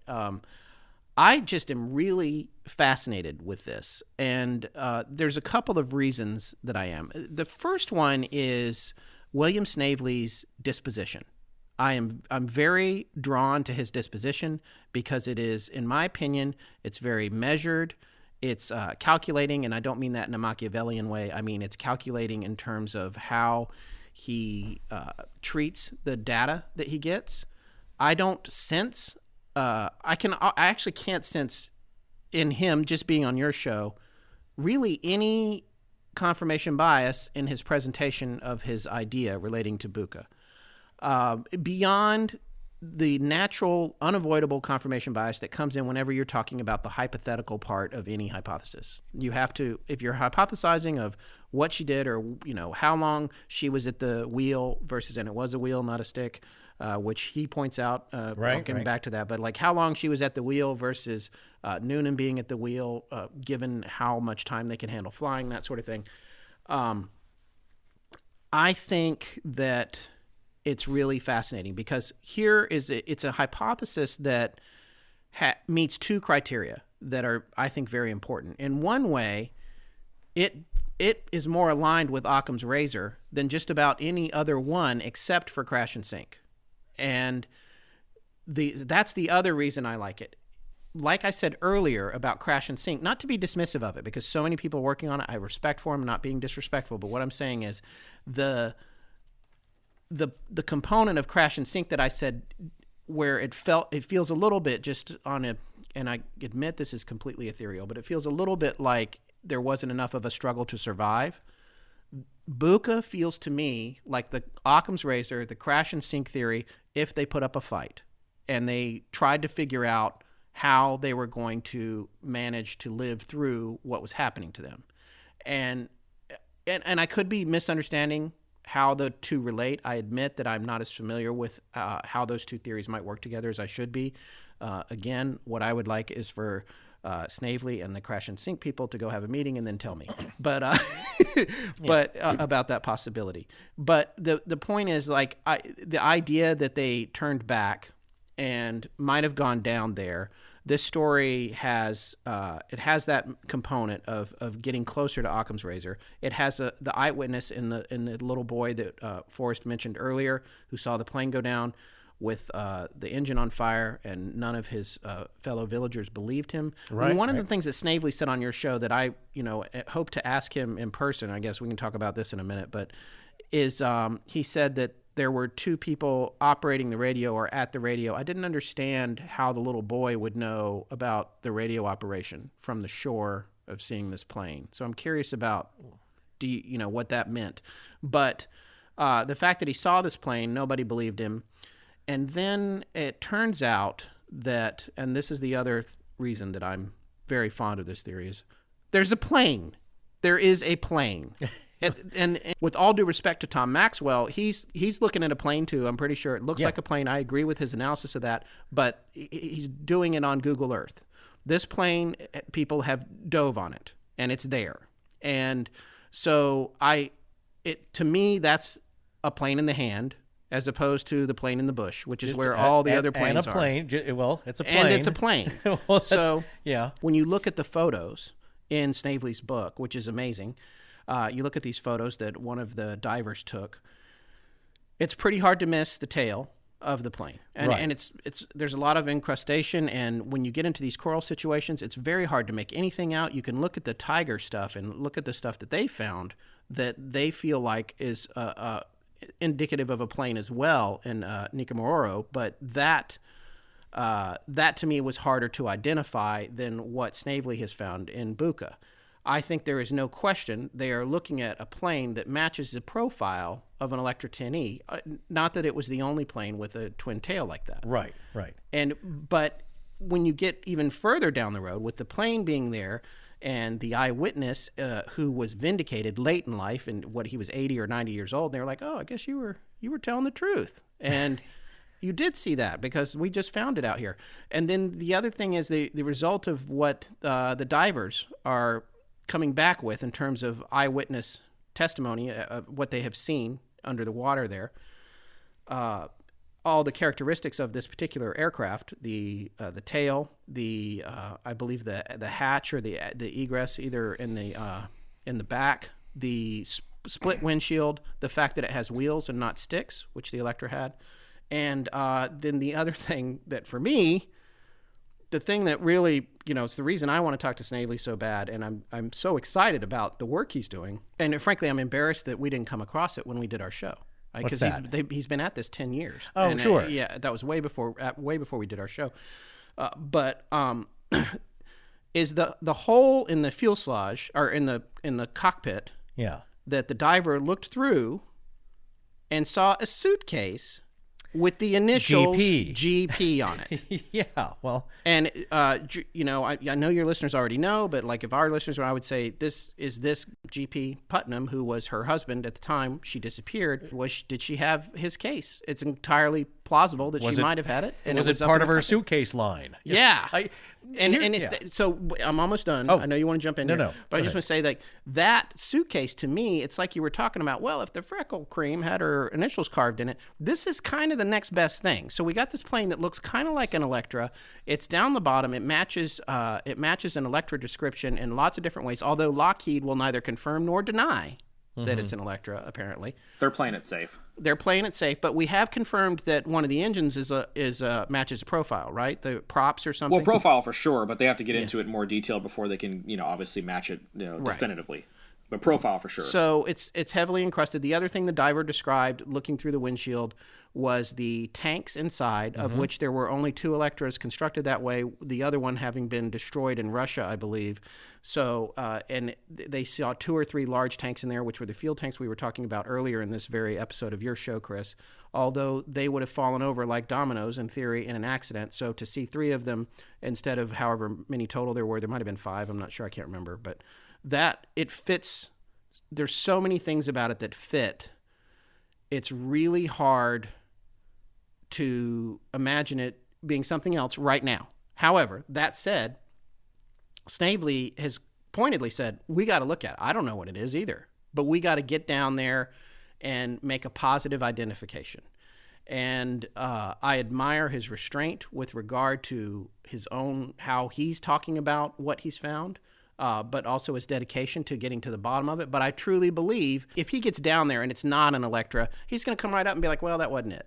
Yeah. Like that's the idea I get about his, and that's why I'm like, let's follow through with this. Let's follow through with this guy because I am super interested in this. And the last thing I want to say before I hand it over to Forrest here, who's dying to talk about this. No, I just sorry. All I was going to say is we're excited because it's doable. Really, the exclamation point on that is that wreckage that he just described and kind of summarized for you guys is it's all in less than 100 feet of clear blue Pacific. Right. However, there are restrictions on diving there, which I like. I think that's good because you don't want to be, it's like, everybody look at it. But I think he's the man to be in charge of that, and I'm glad he's there. And what I was going to say a minute ago that escaped my mind was that because of what I've learned in the combination of our project and your much bigger project with regard to all of this, it doesn't, for me, preclude a lot of the other things.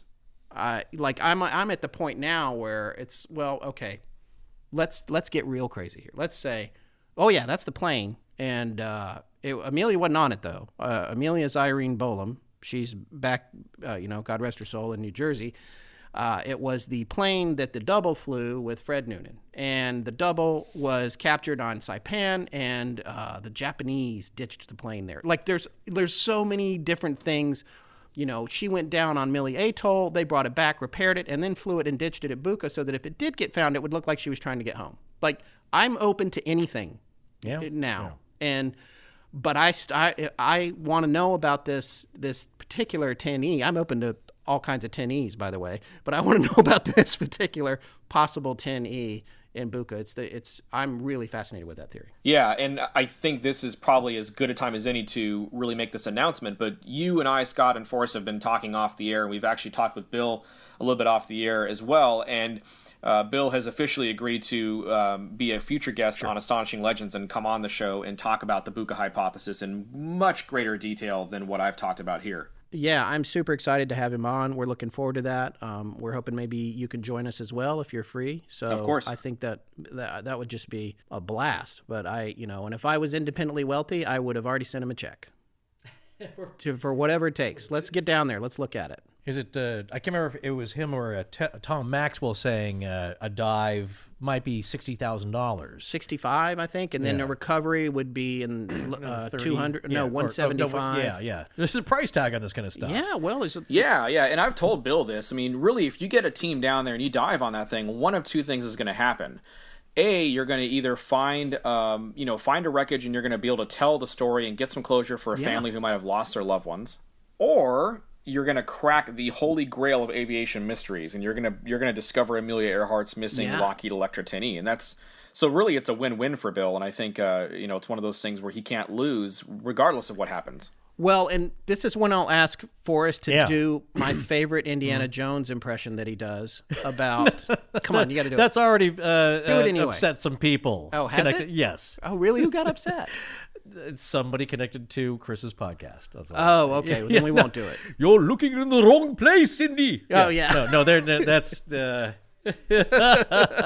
No, that's meant to be cut. The franchise. Yeah, the franchise. Forrest the franchise. No, that was Reese, John Rice Davies, I think, right? Who plays the character. It's like they realize that they've only seen one side of the medallion, that there's a subtraction it's so romantic. The idea that like all these theories are going on and he's over here. Yeah. No one's paying attention to him. He goes down, he dives with a couple of people, and maybe he finds it. I admit that I like that. We live in Hollywood.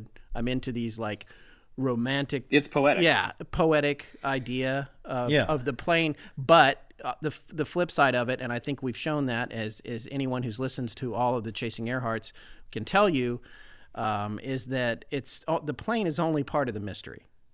Yeah. If it's the two-plane theory, yeah. Well, yeah. I mean, if Amelia and Fred are in the plane, or some remains of them are, that's one thing. And if you get to that whole, if you do find remains in the cockpit, I mean, there's a couple of reasons that you might not. They might have gotten out, but if they did, where did they go? And if they didn't get out and you do find remains, there may be pushback on recovery of the aircraft for reasons of propriety and it becoming a historical landmark and that sort of thing. So there's all kinds of things that could happen there, but it truly is intriguing. Yeah, and that's one of the questions that we really ask on Chasing Earhart, and we've talked about this with several guests. If you find it, if it's where you say it's going to be, and you actually end up being the party that discovers the plane, what do you do with it? Is it an ethical question at that point? Do you extract it? Do you not extract it? Obviously, you have the monumental responsibility to sort of decide what happens to this thing. Do you leave it as a sort of an underwater memorial for the people who perished in the plane? Do you try to extract it? Do you try to finish her flight and bring it back to Oakland and maybe put it in the Smithsonian? What does the family think? Does the family want it extracted? Do they not want it extracted? It's one of those things. It's a really tough, difficult question to ask, but it's one that needs to be asked, and I certainly don't envy whoever ends up discovering the plane if and when it does get discovered.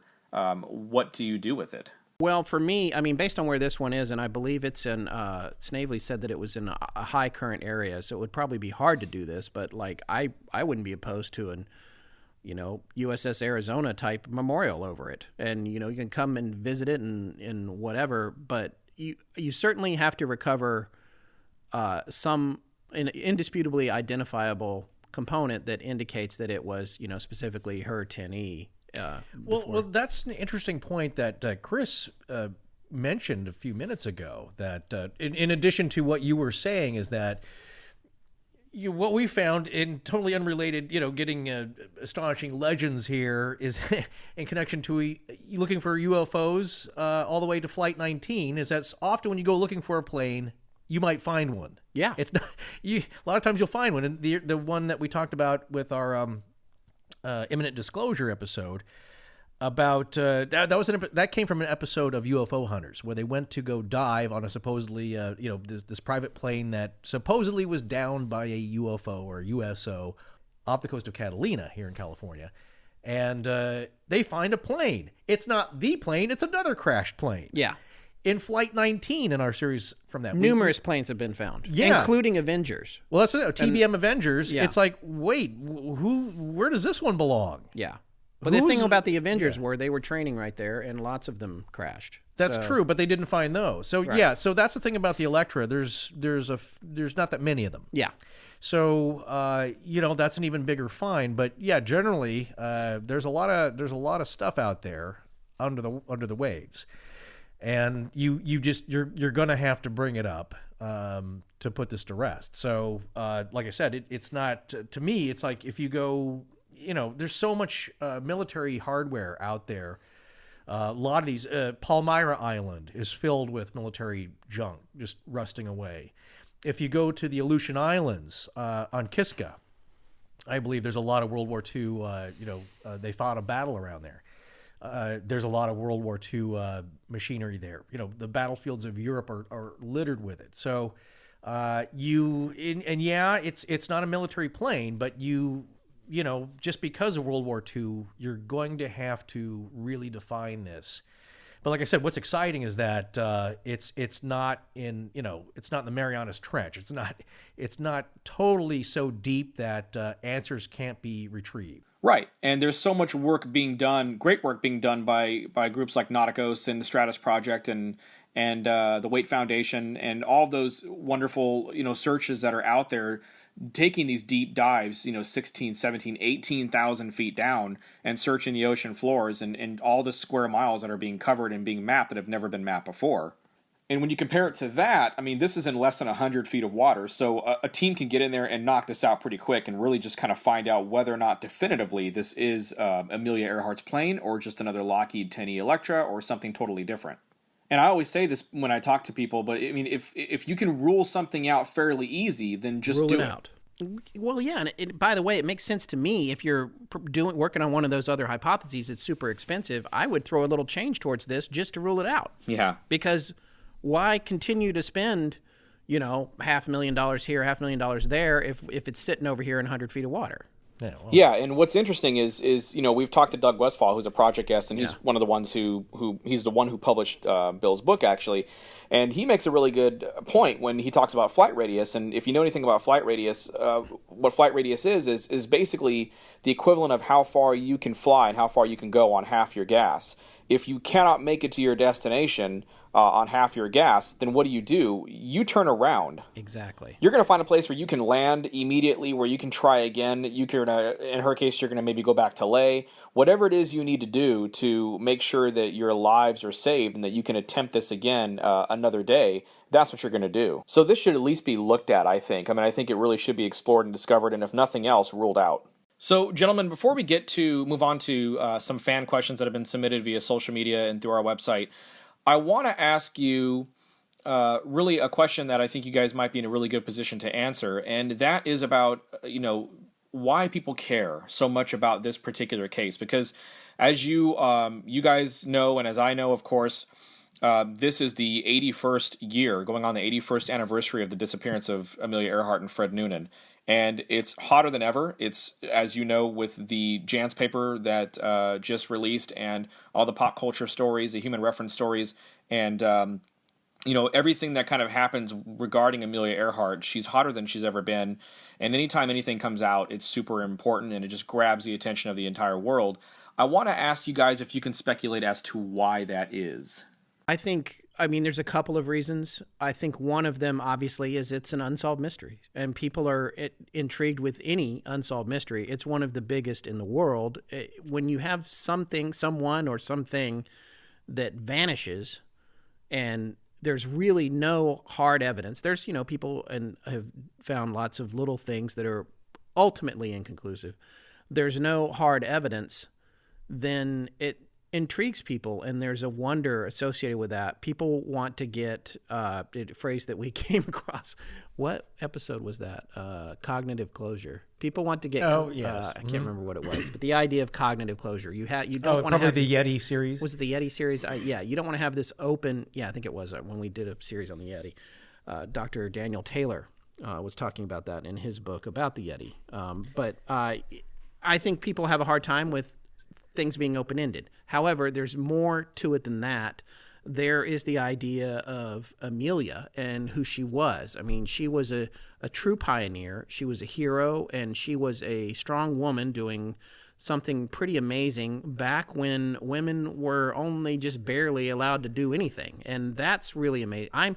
I'm myself am personally married to a very strong woman who works very hard in a male-dominated world of not only Hollywood but comedy, which she's a successful comedy writer, and being in that field, I can tell you that it's a miracle to me how far she's gotten. So I have personally, for me, I have a particular added level of respect for Amelia, and because I am well aware of all the things that she would have been up against that is not really talked about. When you do all of this research and you have all these people on, with the preponderance of people that we are talking to and Chasing Earhart is talking to, who are the researchers, are men.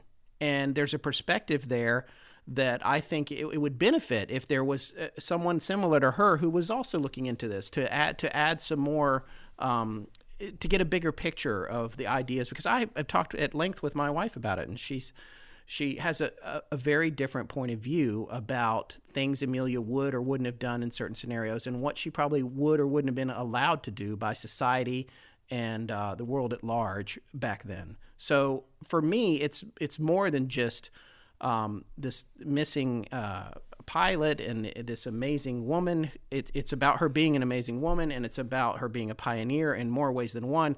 And I think for me also, the thing that I take away from her, whether she's a woman, a man, or doesn't even matter, is how incredibly fearless she was. Now, it seems like everybody you have on, you do all this research, everybody's like, well, she wasn't that great a pilot. Everybody's like, well, I don't know, she wasn't really that great, and people are, there's been people on your show that say, well, she died of her own negligence. And it's like, I don't know about that. And by the way, those are all dudes. So I just want to say, and I know I'm probably being a little controversial right now. No, just soapbox. Well, I just think that I think she was an amazing person, and I think in spite of the fact that she had 11 accidents, when I think anybody that flies as much as she did in all those different aircraft attempting all those crazy things, I think that's going to happen. And I mean, well, that comes with the territory of what she was doing. Yeah. And she kept going. My point is, and I'm done. Oh. My point is that, and I'll hand it over to you. Okay. My point is about all the accidents or whatever. She always got right back in the plane.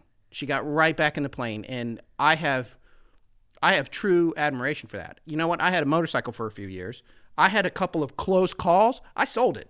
All right, yeah. So and that definitely was your fault. Yeah, no, I'm just telling you. I see. No, okay. People were cutting me off, cutting in front of me, whatever, Right. and I was just like, I don't need this. And I think she would have if she'd had my bike, she would have kept riding it. So,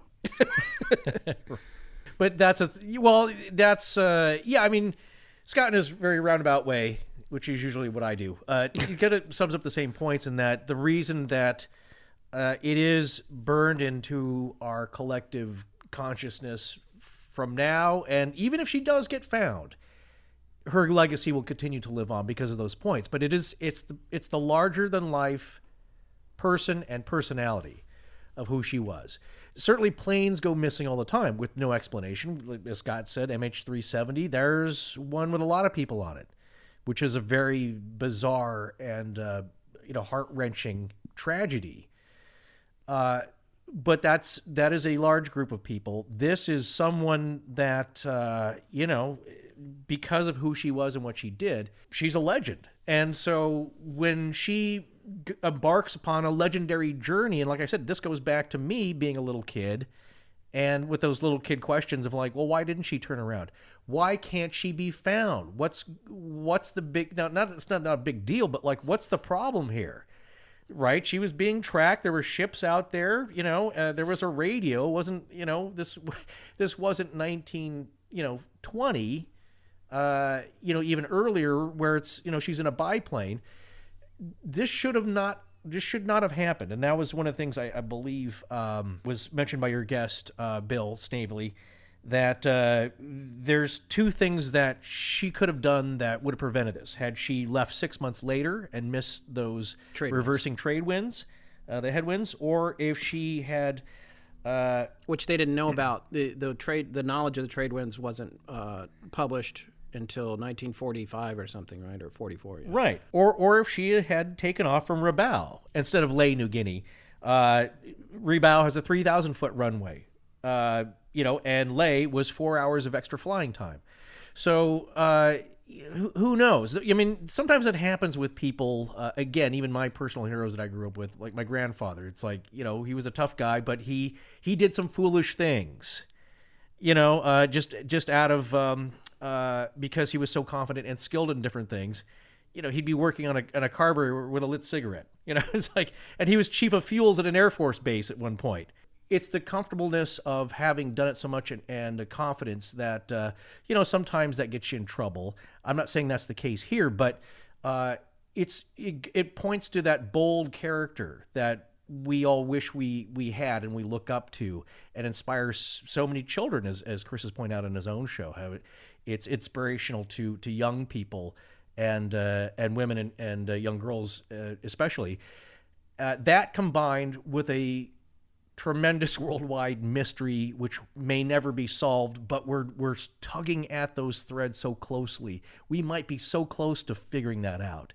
And all of these factors, those two major ones, though, I think those in combination, in synchrony here, are working together to make it the story what it is. Again, just her, and what we do have is, again, we don't know what happened to her yet. Maybe some people do. I firmly hold that open. I believe there's people who really know what happened. It's not a paranormal mystery. We'll never know. But I do believe that there are people there that may possibly, more than likely, know exactly what happened to her. And so that's a bit of conspiracy and mystery in and of itself as part of this whole thing. And but what we do know is what she was like as a person, and we can hold on to that. And that, again, that serves to her legacy and her as a legend. The other thing I think, Chris, and this only occurred to me today before we were about to come on with you, is that somebody that you've talked to is right. Well, you're not wrong. Somebody's right. It's solved. If you listen to all of your shows and you put it all together, I think the answer's in there somewhere. I think it's highly unlikely that there's something that hasn't been considered that you have not come across. Well, we haven't gotten into the alien retrospective series. There is, with Flight 19, that was also considered, or that's where people went, because again, growing up with that, all these things were big when we were kids. The Bermuda Triangle, giant mysteries, Bigfoot, Leonard Nimoy, it's all these things were big themes when we were growing up. That also partly, I think, why our generation carries forth with this. Younger folks today, I think it might be slightly different. They're flooded and peppered with all 10,000 different ideas that are out there. Again, going back to TV, we're pretty limited as to what we were exposed to. So it made a bigger impact. And today it's like you kind of have to pick and choose what you're going after. So, but like what Scott said, and what he said before, maybe it's a combination of a couple of things that a couple of hypotheses that some of your guests have had. And that's why they don't line up perfectly. You have to pick one or the other. So anyway, it's just endlessly fascinating. Well said, gentlemen. Okay, so before we get into wrapping up the show here, I want to ask a few questions that come directly from the Legenders, the Astonishing Legends fan group, and then some of our Chasing Earhart project members of you guys. And let's see if we can't have a little bit of fun before we wrap up the show tonight. And the first question I want to ask right out of the gate is on behalf of all of the members of the Astonishing Legends fan group. Forrest. Yes. Where are you from, sir? Well, it's, I think if you asked me maybe the second time that kind of came up on this podcast, I would answer you straight away. But put it this way, like, what if you're the guy that's got the dossier on Amelia? It's like, ooh, this has been in my file cabinet now. This solves the entire mystery, but there's so many people put so many years into this. I can't divulge this. I'm just going to squirrel it away. That's what's going to happen. I mean, all joking aside, the reason that I think I can't remember how it came up or when it first did. It did early on. Scott and I were deciding, like, well, what do we do with it for this podcast? Should we even use our real names? And so there's a lot of unknown factors, and we said, well, it's going to be too hard to keep up these fake personas. It's also very difficult to out-weird us. Yeah, so, to be nailed down and to be pinpointed. So we okay, let's use our real names. And then I think we were talking about it, and for me, and I've actually explained this in I think our live meetup in Detroit and other places. There is a reason in that. There's some family members of where I'm from that may get harassed if that ever comes up. If I say something, we try and monitor ourselves pretty closely, try not to offend people. It's gonna happen, especially in this climate these days. But we try not to. But if it happens, I don't want these family members to get harassed because they're not equipped to handle that. And they're of an age where they will just let loose on you. And it's like it's going to turn into a Twitter war, something. It could get ugly. So it's just, again, it's like it's not really such a big secret, especially, there's certainly there are other human beings that know me, that went to school with me, that know me from my hometown. But just in general, again, it's nothing much has happened, but we've had a few kind of weird incidences where people have, let's say, have dug up a lot of information on us on the internet. And in not being totally too rude, but just maybe a little snarky, I don't want that happening to these family members. So that's where it started, in kind of a half-measured attempt to kind of protect them. And then it's like, well, maybe that's kind of silly. I don't know. It seems a little secretive. And then it snowballed into this, and now it's become it's a meme. Yeah, it's become a thing, and it's like, I can't. What am I going to do? Spoil this for all these people that think this is amusing? I think all you can say is you're from north of here. No, I tell people I'm from, and actually part of it's like when I was talking earlier about visiting my grandparents. They were living in northern Idaho in the Panhandle area.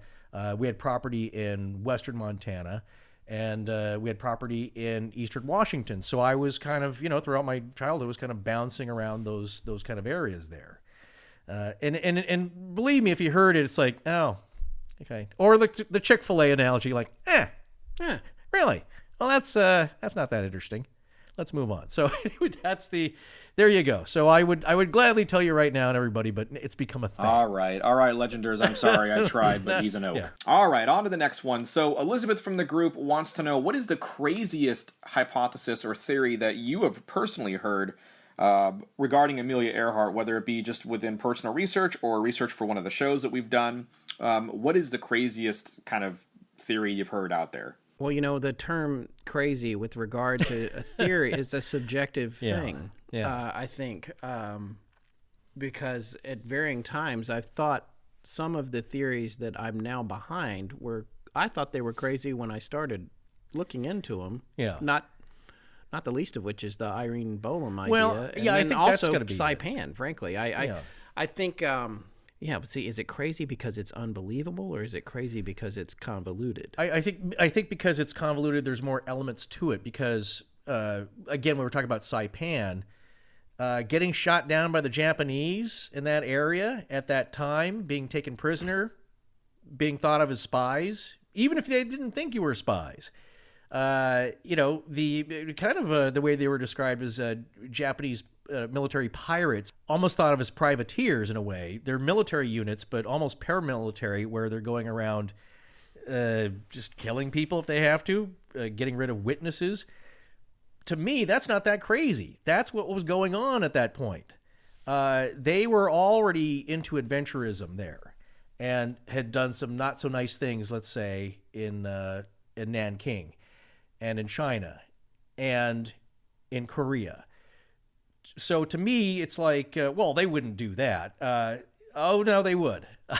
Because, and again, I have relatives in a, even my part of my lineage. It's like they were already into Korea and they've done some outrageous things already. So that, to me, I'm not surprised by any of that. That's warfare and some extracurricular warfare activities. Where it starts to get, I think, where people jump off is like what Scott said. It's like false identities, new identities, being disguised as a nun. It's like all that stuff is that's probably the craziest stuff. We probably already talked about it. The embarrassing thing is that I believe in them.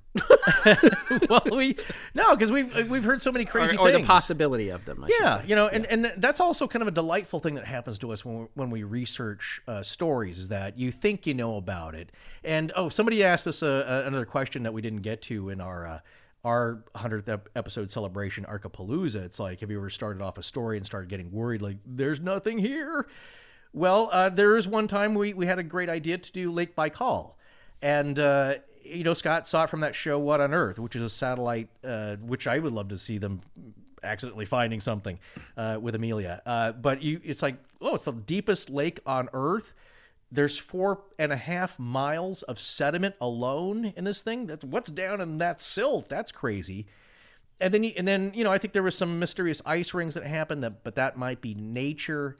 And it's like, I don't know if there's a button here yet. I don't know if there's a hook to this story. And then we come across the report of like, oh no, bubble helmeted alien swimmers attacking a Russian diving patrol on a training mission and throwing them out of the water. And something so bad they got the bins. Yeah, and several died. But that's not Amelia. So. No, but what I'm saying is like, okay, now this just took an interesting turn. Yeah. But that gets into crazy land. And so, when we started diving down into Amelia's story, and you start finding things like Irene Bolam and again, her being so vehemently in denial of the story, but her Monsignor coming out like, ooh, you generally trust, he seems like a trustworthy guy.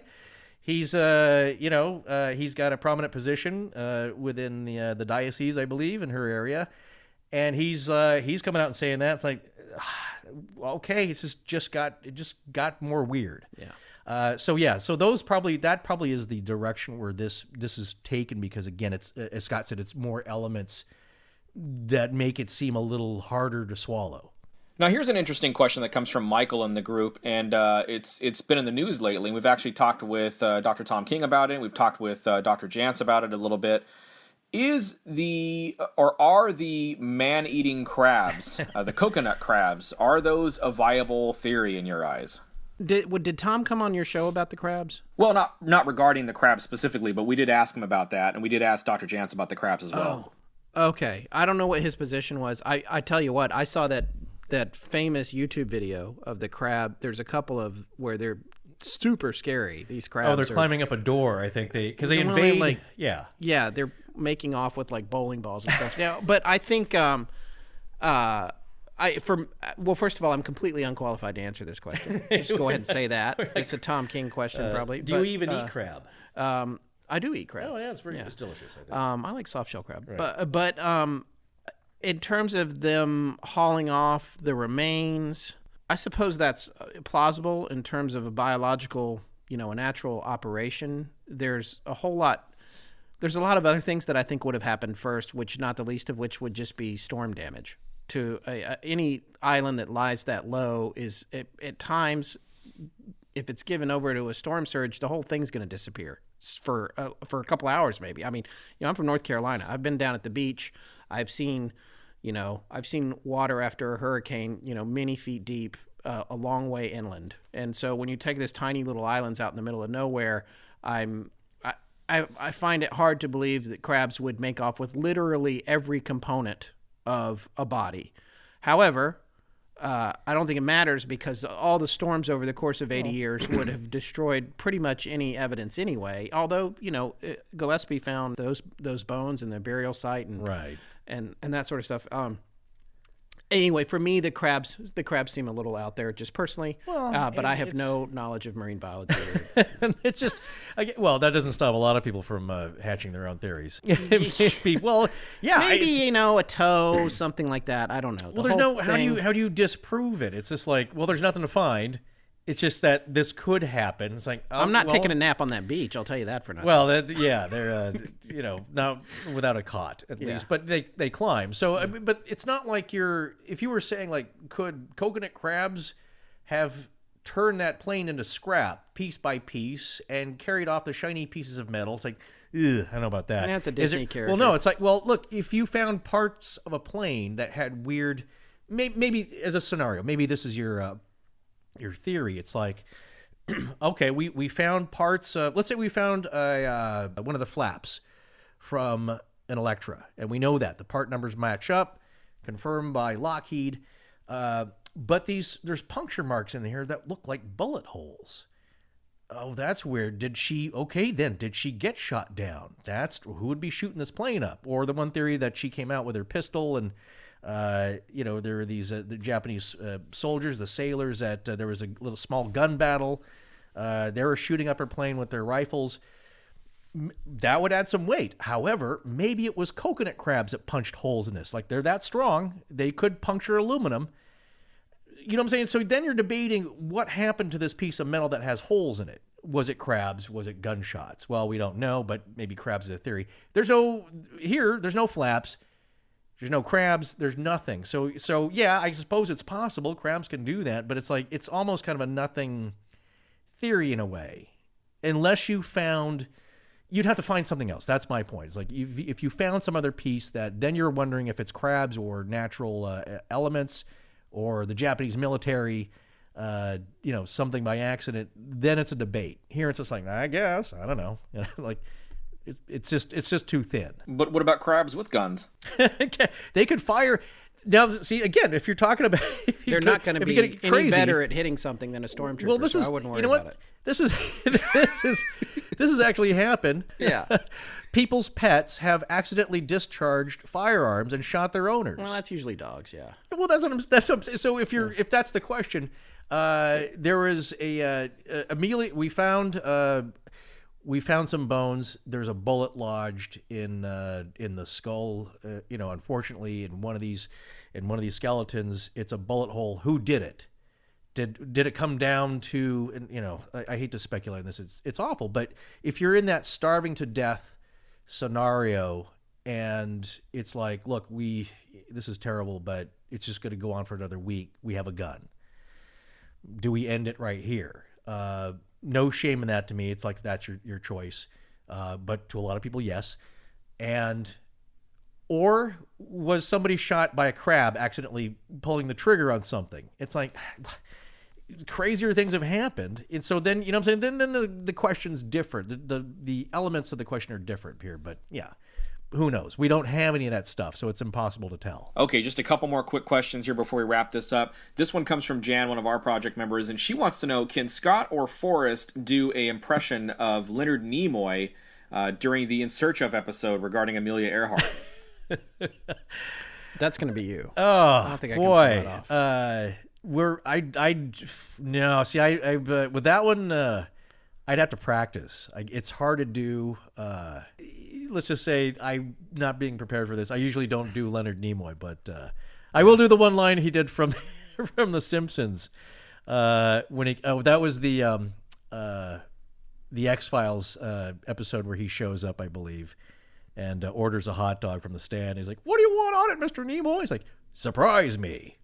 So that's, yeah. The answer to that is that's no. It's a strong no. Yeah, it's. I'll have to work on it and get back to you guys. Yeah. How's that? All right, the last question, and I appreciate you guys staying with me. I know we're running late tonight. This is a question that I ask of a lot of our guests, and I thought it'd be interesting to ask you guys.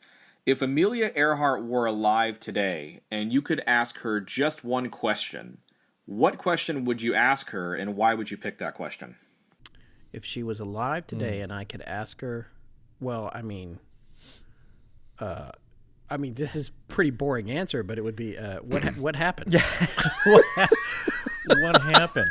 That is the appropriate question. Well, to ask. Yeah, I mean, I guess I might also ask her, because I have bumped on this with regard to a lot of researchers and people that talk about her. I would also ask her, I think, how does she feel about herself personally, her skill set as a pilot? Because I feel like I'm tired of hearing people talk about how bad a pilot she was. It kind of makes me angry. Well, look, yeah, but you know what? But I'm not a pilot. When so when we were doing this, the story originally back in 2014, you know, you did come across, she did crash a lot. You know, and we kind of debated, should we mention that? Well, that's part of it. I mean, that's why she should be. But see, I don't. The thing is, I don't have a control set for that. Like, if you gave me some other pilot that flew at the same time as much as she did, all those different aircraft, and tried all those things she did, and you gave me a chart and showed me how many times they crashed, fine, then I would say that. Well, I think a lot of people say, you go do what she did. You know, well, but here's the thing. It's like, no, it doesn't speak to. I think it speaks more than skill. It speaks to determination. And fearlessness. It's like you said. After your first crash, I know people that will never get back in a plane because it's a harrowing experience. I know friends of friends I know have actually crashed. Yeah. And one of them actually crashed in Catalina. I think we'd mentioned that before in the show. And it's like, I don't know about if that guy will ever get in the show. I know that his passenger will never get in a private passenger plane again. But she doesn't have this desire to fly either. So, you know, what I'm saying by that, it's not to make any disparaging comments. It's like, when you look at somebody and what they did, it's like, I don't see any problem with mentioning exactly what we know, you know, as documented in history that they did. That's part of the story that should be looked at. Now, if you're talking about, I'm not saying it should. I don't remember debating whether or not we should cover it, I guess, but I'm not saying that you shouldn't say that she crashed X number of times. What I'm saying is, without a lot more data, I don't know that you should make comparisons to any other pilot that did all the stuff she did. That's so that's what, because it is back to the question. Yeah, I would ask her, you know, besides what happened, I would ask her how she would rate herself as a pilot. That's interesting. No, I'll go with that, because I think, you know, and it might be something I was as good as I needed to be to do what I wanted to do. Yeah. It might be, you know, might be because that's the way it's like, again, it goes back to, I don't think about the things that I can't do or that are impossible. I focus on what I want to do and how am I going to achieve that. And I believe that's the kind of person she was. I'm sure these other things were in her mind, you know, because yes, now there are people counting on her. There's these, if she wants to keep doing what she's doing, there's sponsorships. There's her husband. I'm sure she cared about deeply. There's another soul on board with her that I don't think that she was that cavalier of like, well, Fred, you know, look, he knew what he was getting into, as I said earlier. You know, his welfare be darned. I think she was a caring person. Expanding on that basic question, or the one that you had of what happened, I guess you could look at it maybe two ways, just going off the top of my head here. Are you asking Amelia, with her having known what happened? I had the same thought, yeah. You know what I'm saying? Like, if you could speak to the ghost of Amelia, and all she knows is that, oh my gosh, we're running out of fuel. There's no land in sight, or there's an atoll over there. We're coming in hot. I don't think we're gonna make it. Crash, boom, lights out. Are you asking her at that point, or are you asking her with this omniscient knowledge of like, oh, I see what happened now. Okay, I see where the mistakes have been made. Scenario A, where she doesn't know what happened, I would ask her, I'd be very curious to know this actually. What do you think is happening? Where do you think you are? Where do you think that your calculations got off? Because as we said before with like celestial navigation, if you are off a little bit, you after a while get very far off. Things compile. So where do you think you are? Where would you guess that you are? And, you know, where do you think the Itasca is? Where do you think Howland Island is? Like, where do you think you are? And where do you think, you know, how do you think that this got so kind of goofed up that you're not seeing anything now and you're running out of fuel? If you're asking her with this omniscient knowledge, then the question is, how does all of it play into fact of where you actually were, how they miscalculated where you were, and how you maybe made a miscalculation, or basically in scenario A, if she did believe she made a mistake, or just something's goofed up and she doesn't know what it is. I don't know why we're not seeing it. I think we did everything right. Then the question's a little differently, but across both scenarios, where do you think things went wrong? And, how would you have corrected that? And, because again, the rest is speculation. If you think like, well, do you have any regrets? It's like, she's not a regrets kind of person. I mean, I'm sure she regrets, of course, not making it and maybe endangering the life of Fred Noonan. Obviously she's not a callous person, but yeah, just like, I can't say I would ask her like if there were any regrets. I'm sure she would try it again, but do some things differently that would avoid that outcome. And, again, if it was the Japanese capture scenario, the bravery of being captured and languishing as a prisoner, it's all these different scenarios of what happened. And you don't need to know that because they're all awful. I guess, if she were freshly captured by the Japanese, say like, I'm asking her this question 48 hours after she gets captured, I would ask her like, well, did you expect that?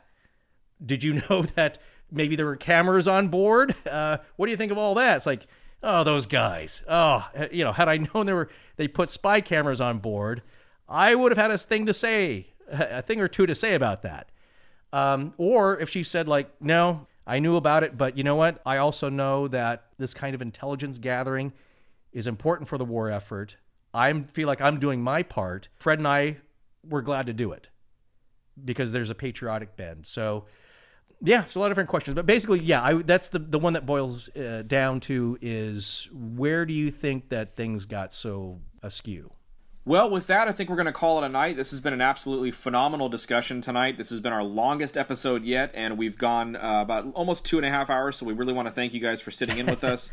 You are officially project guests now of Chasing Earhart. We're very excited about that. And we're not done. We're going to be hosting you guys in Atchison, Kansas, along with several other folks, Chasing Earhart project guests for Chasing Earhart, the discussion panel in July. Yeah, we can't wait. And that, of course, takes place during the Amelia Earhart Festival, the 22nd annual Amelia Earhart Festival. That's going to take place on July 21st. 2018 at 2 p.m. at Benedictine College. There'll be lots more information on that as we grow closer to the festival. We're also going to have an Astonishing Legends fan meet and greet event at a very special location in Atchison, Kansas, the Elks Lodge here on the 3rd story. That's going to take place the evening of July the 19th. So I'd recommend all of you guys that are out there listening in the Midwest area that want to make the trip to come out to Atchison, Kansas to meet Scott and Forrest, and we're going to have a surprise or two at that event. We're going to have a lot of fun. So that's really kind of a lot to look forward to for us. Yeah, we're excited too. I can't wait. Yeah, we're very honored, Chris, that you would even consider us, and we're still not sure why, but we're very appreciative and yeah, very excited. I think we both think, Scott and I at least, that you're doing something very important here, and it's the show of record. We always say when we feel like we did a good job, it's like, man, we exhausted that. We've got as much knowledge as we could put in that would, that where people aren't going to try and shut us down. You've gone ahead and talked to the most important and significant people involved in this, involved in this subject. And we salute you for it. I've argued at the end of the day that, and when all is said and done, it's the legacy that matters more than anything. And regardless of who discovers the truth, and regardless of what her fate was, the legacy stands. It's not controversial, it's not convoluted, and no matter what, we can all sit around and discuss Amelia Earhart and what her legacy means to us. For a little while. Thanks for being here with me for a little while tonight. Thank you, Chris. Absolutely. Thank you, Chris. I'm Chris Williamson, and you've been listening to the Chasing Earhart podcast. You can follow the project on Instagram, Twitter, and Facebook using the handle @ChasingEarhart. If you haven't yet, go to Apple Podcasts and subscribe, rate, and review this podcast. Join us in just a few days on Thursday night when we release a special bonus conversation with Scott Philbrook and Forrest Burgess, and on April 14th for a Chasing Earhart exclusive interview with Dr. Richard Jantz. Thanks for listening.